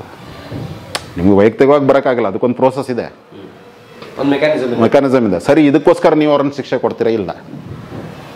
ನಮ್ಮದು ಮನಸ್ಥಿತಿ ಅನ್ನೋದು ನನ್ನ ಮನೆಗೆ ಬೆಂಕಿ ಹಚ್ಚಿದ್ರೆ ಪರವಾಗಿಲ್ಲ, ಈ ಮನೆ ಬೆಂಕಿ ಅವನ ಮನೆಗೆ ಹೋಗುತ್ತೆ ಅಂದರೆ ಇನ್ನೂ ಜೋರಾಗಿ ಹಚ್ಚು, ಬೇಗ ಹೋಗಲಿ ಆಚೆ ಅಂತ. ಸೊ ಇದಕ್ಕೋಸ್ಕರ ರಾಜಕಾರಣಿಗಳಿಗೆ ಇದು ಅರ್ಥ ಆಗ್ಬಿಡುತ್ತೆ. ಅವ್ರು ತುಂಬ ಚೆನ್ನಾಗಿ ಅರ್ಥ ಮಾಡ್ಕೊಂಡಿದ್ದಾರೆ, ಪ್ರಜೆಗಳಿಗೆ ಅದು ಅರ್ಥ ಆಗ್ತಾ ಇದೆ. ಅದಕ್ಕೆ ಹಿ ಆಲ್ವೇಸ್ ಬೆಳೆದ ದಟ್ ಡೆಮೋಕ್ರಸಿ ತುಂಬ ಫೇಲ್ಡ್ ಆಗಿಬಿಡುತ್ತೆ ಇಂಡಿಯಾದಲ್ಲಿ ಅಂತೇಳಿ. ಯಾಕಂದರೆ ಡೆಮೋಕ್ರಸಿ ಅನ್ನೋರು ಹೇಳೋದು ಎಲೆಕ್ಟ್ರಲ್ ಡೆಮೋಕ್ರಸಿ ನಮ್ಮಲ್ಲಿ ತುಂಬ ಸಮೃದ್ಧವಾಗಿ ಬರ್ಬೋದು. ತುಂಬ ಚೆನ್ನಾಗಿ ಹೇಳಿದ್ರು ಅವರು. ಯಾವಾಗ 26 ನವೆಂಬರ್ 1949 ಇಡೀ ಕರಡು ಪ್ರತಿ ಮುಗಿಸಿ ಅದನ್ನು ಕೊಡ್ತಾರೆ, ಹ್ಯಾಂಡ್ ಓವರ್ ಮಾಡ್ತಾರೆ. ಕೊಟ್ಟು ಅದನ್ನು ಜವಾಹರ್ಲಾಲ್ ನೆಹರು ಅವರಿಗೆ ಕೊಟ್ಟಾಗ ಅವರು ಎರಡು ಹೇಳ್ತಾರೆ, ದಟ್ ತುಂಬ ಏನದು ಪ್ಯಾರಾಡಾಕ್ಸಲ್ಲಿದ್ದೀವಿ ನಾವು. ಅಂದರೆ ಒಂದು ಕೌಲುದಾರಿಯ ಇದೇನಿದೆ, ಅಡ್ಡ ಹೋಗೋ ದಾರಿಯಲ್ಲಿದೆ, ಆ ಒಂದು ಜಂಕ್ಷನಲ್ಲಿ ಇದು ಮಾಡಿದ್ದೀವಿ. ಒಂದು ಕಡೆ ನಮ್ಮ ರೋಬಸ್ಟ್ ಎಕನಾಮಿಕ್ ಇದೆ, ಅದರ ಸಮಾಜ ಇನ್ನೂ ಅಸಮಾನತೆಯ ತೊಟ್ಟಿಲಲ್ಲೇ ತೂಗ್ತಾ ಇದೆ.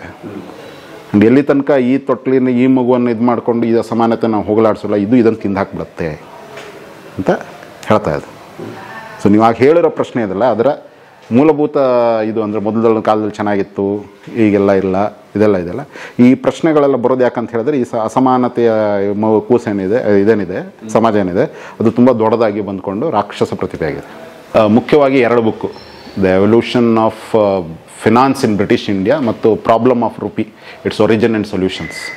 ಇದು 2 ಬುಕ್ ಇದೆಯಲ್ಲ, ಇದು ಬಹುಶಃ ಭಾರತೀಯರು ತುಂಬ ಋಣಿಯಾಗಿರಬೇಕಾದಂತಹ 2 ಬುಕ್ಸ್ಗಳು. ಅದರಲ್ಲಿ ತುಂಬ ಇದಾಗಿ ಭಾರತದ ಅರ್ಥವ್ಯವಸ್ಥೆನ ಇಷ್ಟಕ್ಕಿಂತ ಚೆನ್ನಾಗಿ ಅರ್ಥ ಮಾಡಿಸ್ಲಿಕ್ಕೆ ಸಾಧ್ಯ ಇಲ್ಲ.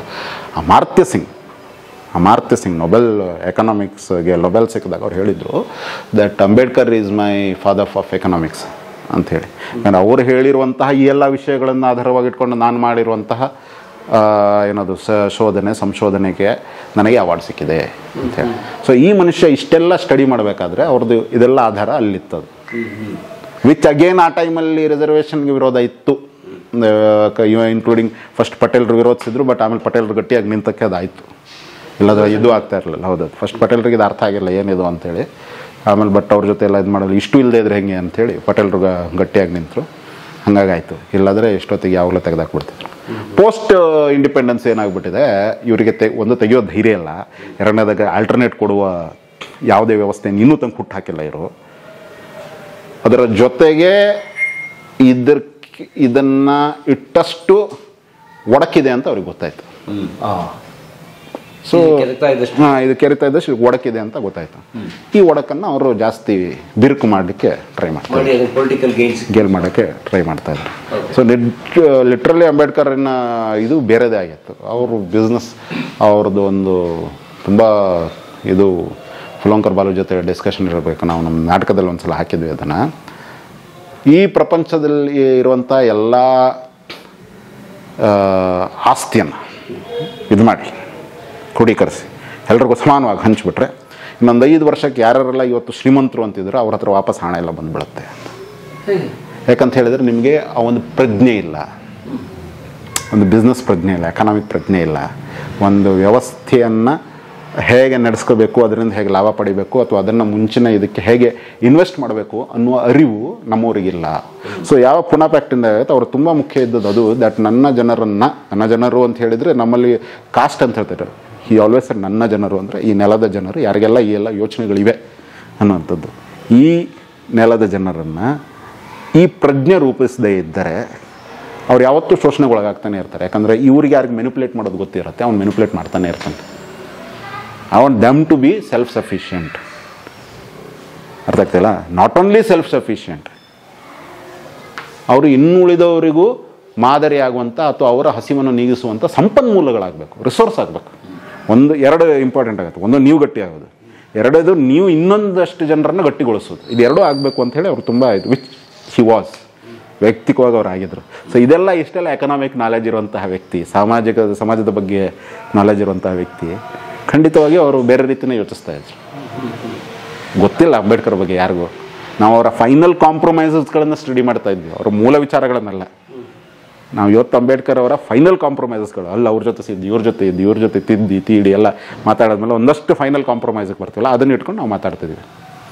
ಬಟ್ ನೀವು ಆ ಡಿಸ್ಕಷನ್ಗೆ ಹೋಗ್ಬಿಟ್ರೆ ನಿಮ್ಮಲ್ಲಿ ಕಾನ್ಸ್ಟಿಟ್ಯೂಷನ್ ಡ್ರಾಫ್ಟಿಂಗ್ ಕಮಿಷನ್ ಡಿಸ್ಕಷನ್ ಬಗ್ಗೆ ಒಂದಿಷ್ಟು ಬುಕ್ಸ್ ಇವೆ. ನೀವು ಸುಮ್ಮನೆ ಒಂದ್ಸಲ ಓದಕ್ಕೆ ಟ್ರೈ ಮಾಡಿ. ಅದು ಸಂವಿಧಾನ ಕರಡು ಸಮಿತಿಯ ಚರ್ಚೆಗಳ ಬಗ್ಗೆ 114 ದಿವಸ ಸೇರ್ತಾರಲ್ಲ, 114 ದಿವಸದಲ್ಲಾದ ಚರ್ಚೆಗಳ ಬಗ್ಗೆ ಎಲ್ಲ ಒಂದ್ಸಲ ಸುಮ್ಮನೆ ಓದಿ.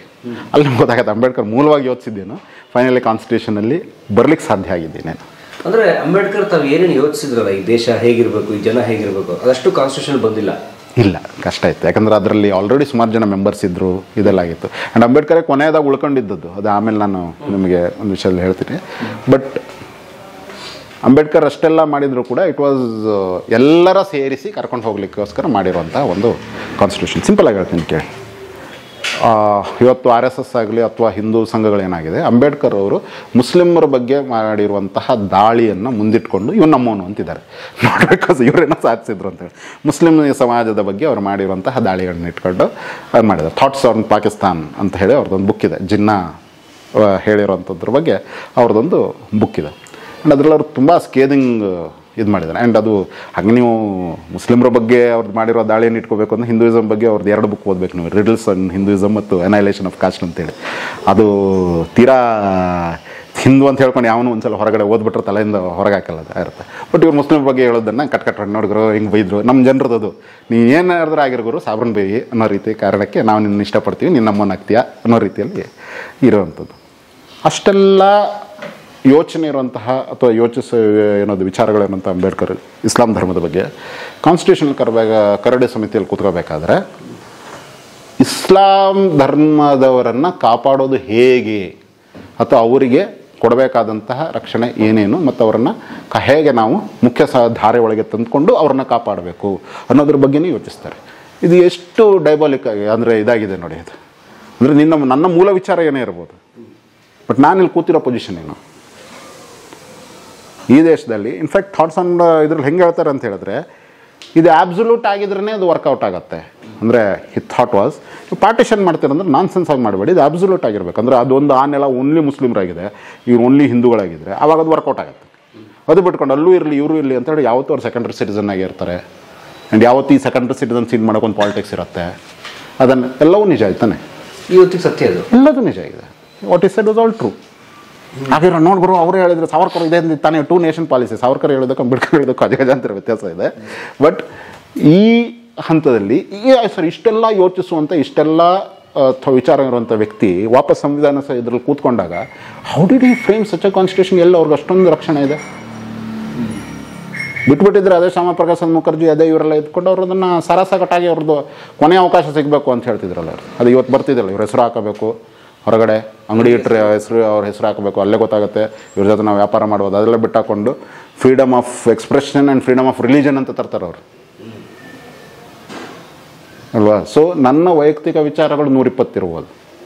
ನಾನಿಲ್ಲಿ ಬಂದಿರೋದು ಆ್ಯಸ್ ವಾಟ್ ಅವರೇ ಹೇಳ್ತಾರೆ. ನಾನು ಕಾನ್ಸ್ಟಿಟ್ಯೂಷನ್ ಇದಕ್ಕೆ ಬಂದಿದ್ದು ಕಾನ್ಸ್ಟಿಟ್ಯೂಷನ್ ಬರೀಬೇಕು ಅಂತಲ್ಲ, ನಾನು ಬಂದಿದ್ದೇನಕ್ಕೆ ನನ್ನ ಜನರ ಹಕ್ಕುಗಳನ್ನು ಕಾಪಾಡೋಕ್ಕೆ. ಇಲ್ಲಾರಿ ಬಿಟ್ಬಿಟ್ರೆ ಇವರು ಇದೇ ಅದೇನದು, ಯಾಕಂದ್ರೆ 1930s ನಡೀತಾ ಇತ್ತು. ಭಾರತಕ್ಕೊಂದು ಸಂವಿಧಾನ ಬಂದರೆ ಯಾವ ರೀತಿ ಇರ್ತದೆ. ಆಗಲ್ಲಿ ಎನ್.ಆರ್. ಮೋರೆ ಅಂತ ಒಂದಷ್ಟು ಜನರು ಇಲ್ಲಿದ್ದರು, ಬಿ.ಎನ್. ರಾವ್ ಅಂತೆಲ್ಲ ಇದ್ದರು. ಅವರೆಲ್ಲ ಬರಿತಾ ಇದ್ದದ್ದು ಇದೇ ಇತ್ತು, ನಾವು ಮನುಸ್ಮೃತಿಯ ರಿಫೈನ್ಡ್ ವರ್ಷನ್ ಥರ ಇರ್ತಿತ್ತದು. ಇವ್ರು ನನ್ನ ಜನರ ಹಕ್ಕಿಗೋಸ್ಕರ ಬರಬೇಕು ಅಂತ ಫೈನಲ್ ಇದಕ್ಕೆ ಬಂದಾಗ ಅದರಲ್ಲಿ 360 ಸಮಿತಿಯ ಒಟ್ಟಾರೆ ಇದಿರ್ತಾರೆ. ಚೀಫ್ ಇದಾಗ 7 ಜನರು ಇರ್ತಾರೆ. ಹೆಂಗೆ ಈ ಕಡೆ ತಿಳ್ಕೊಂಡು ಇರೋದ್ರಲ್ಲಿ ತುಂಬ ಓದ್ಕೊಂಡಿರೋರು, ಇದ್ರ ಬಗ್ಗೆ ತಿಳ್ಕೊಂಡಿರೋರು ಯಾರು ಅಂತ ನೋಡಿದ್ರೆ ಅದು ಅಂಬೇಡ್ಕರ್ ಆಗಿರೋದಕ್ಕೆ ಗುರು ನೀನೇ ಆ್ಯಡ್ ಮಾಡಿ ನಾಳೆ 10 ಪ್ರಶ್ನೆಗೆ ಉತ್ತರ ಕೊಡ್ಬೇಕಂದ್ರೆ ಇಷ್ಟು ಓದ್ಕೊಂಡಿರೋ ವ್ಯಕ್ತಿನ ನೀವು ಹೆಂಗೆ ಚಾಲೆಂಜ್ ಮಾಡೋಕ್ಕಾಗತ್ತೆ? ಸೊ ಆವಾಗೇನಾಗತ್ತೆ ಅಂತ ಹೇಳಿದ್ರೆ ಇವ್ರು ಬಂದಿರೋದು ನಾನು 2 ರೀತಿಲಾಗತ್ತೆ. ಈಗ ನಾನು ಪರಮೇಶನ್ನ ರೆಪ್ರೆಸೆಂಟ್ ಮಾಡಿಕೊಂಡು ಒಂದು ಸಮಿತಿಗೆ ಹೋದಾಗ ಸಮಿತಿ ಏನಾದರೂ ನಿರ್ದೇಶನ ತಗೊಳ್ಳಿ ಅಥವಾ ನಿರ್ಧಾರ ತಗೊಳ್ಳಿ, ನನ್ನ ಉದ್ದೇಶ ಇರೋದು ಪರಮೇಶನ ಹೌದು ಹಕ್ಕುಗಳನ್ನು ಕಾಪಾಡೋದು ಅಥವಾ ಅವನಿಗೆ ಇನ್ನೂ ಹೆಚ್ಚಿನ ಅವಕಾಶಗಳು ಸಿಗೋ ಕಡೆ ನಾನು ಇದು ಮಾಡೋದು. ಅಲ್ಲಿಂದ ತೊಗೊಂಡು ನನ್ನನ್ನು ಇಡೀ ಯೂಟ್ಯೂಬಿನ ಕನ್ನಡ ಕಂಟೆಂಟ್ಸ್ಗರ ಅಧ್ಯಕ್ಷನ ಮಾಡಿಬಿಟ್ರೆ ಆಗ ನಾನು ಪರಮೇಶ ಎಕ್ಸ್ಟ್ರಾ ಸಿಗದೇ ಇರೋದು ನೋಡ್ಕೋಬೇಕಾಗತ್ತೆ. ಡ್ಯುಯಲ್ ಜಾಬ್ ಆಯ್ತು ಅದು ಆಗ. ಬಟ್ ಹಾಗಂತ ಪರಮೇಶ ಅವಕಾಶ ವಂಚಿತ ಆಗಬಾರ್ದು, ಅರ್ಥ ಆಗ್ತಿದ್ದಿಲ್ಲ. ಸೊ ಈ ಒಂದು ಪ್ರೋಸೆಸ್ಸಲ್ಲಿ ಅದು ಆಗಿರುವಂಥದ್ದು. ಸೊ ಅವರು ಸೇರಿದ್ದು ತಮ್ಮ ಜನರ ಹಕ್ಕುಗಳ ನಾಶ ಆಗದೇ ಇರೋ ರೀತಿಯಲ್ಲಿ ಅಲ್ಲಿ ಯಾರೂ ಕಾಪಾಡೋರಿಲ್ಲ, ನಾನು ಹೋಗಿ ಸೇರ್ಕೋತೀನಿ ಅಂಥೇಳಿ ಅವರೇ ಮುಂದೆ ಬಂದ್ಕೊಂಡಿದ್ದ ಹೇಳ್ತಾರೆ. ವಿಚ್ ಗಾಂಧಿ ನೆಹರು ಇದು ಮಾಡ್ತಾರೆ, ಸಪೋರ್ಟ್ ಮಾಡ್ತಾರೆ. ದೆನ್ ವೆನ್ ನೀವು ಎನ್ಸ್ತೀರಿ ಅಲ್ಲಿ ಅಕ್ಕಪಕ್ಕ ನೋಡೋದು ಇವ್ರಿಗಿಂತ ಬೆಟ್ರೆ ಯಾರೂ ಇಲ್ಲ ಅಂತ ಹೇಳಿದಾಗ ಅಲ್ಲಿ ಹೋಗ್ತಾರೆ. ಇನ್ಸ್ಪೈಟ್ ಆಫ್ ದ್ಯಾಟ್ ಆಯ್ತಾ ಅವರೆಲ್ಲ ಬಂದರು, ಅವ್ರನ್ನೆಲ್ಲ ಓದ್ಕೊಂಡಿದ್ದು ಮಾಡಿದ್ರು. ಗೀತಾ ಪ್ರೆಸ್ ಅಂತ ಬರ್ತಾಯಿತ್ತು. ಗೀತಾ ಪ್ರೆಸ್ ಪತ್ರಿಕೆ ಹೊಡಿಸುತ್ತೆ.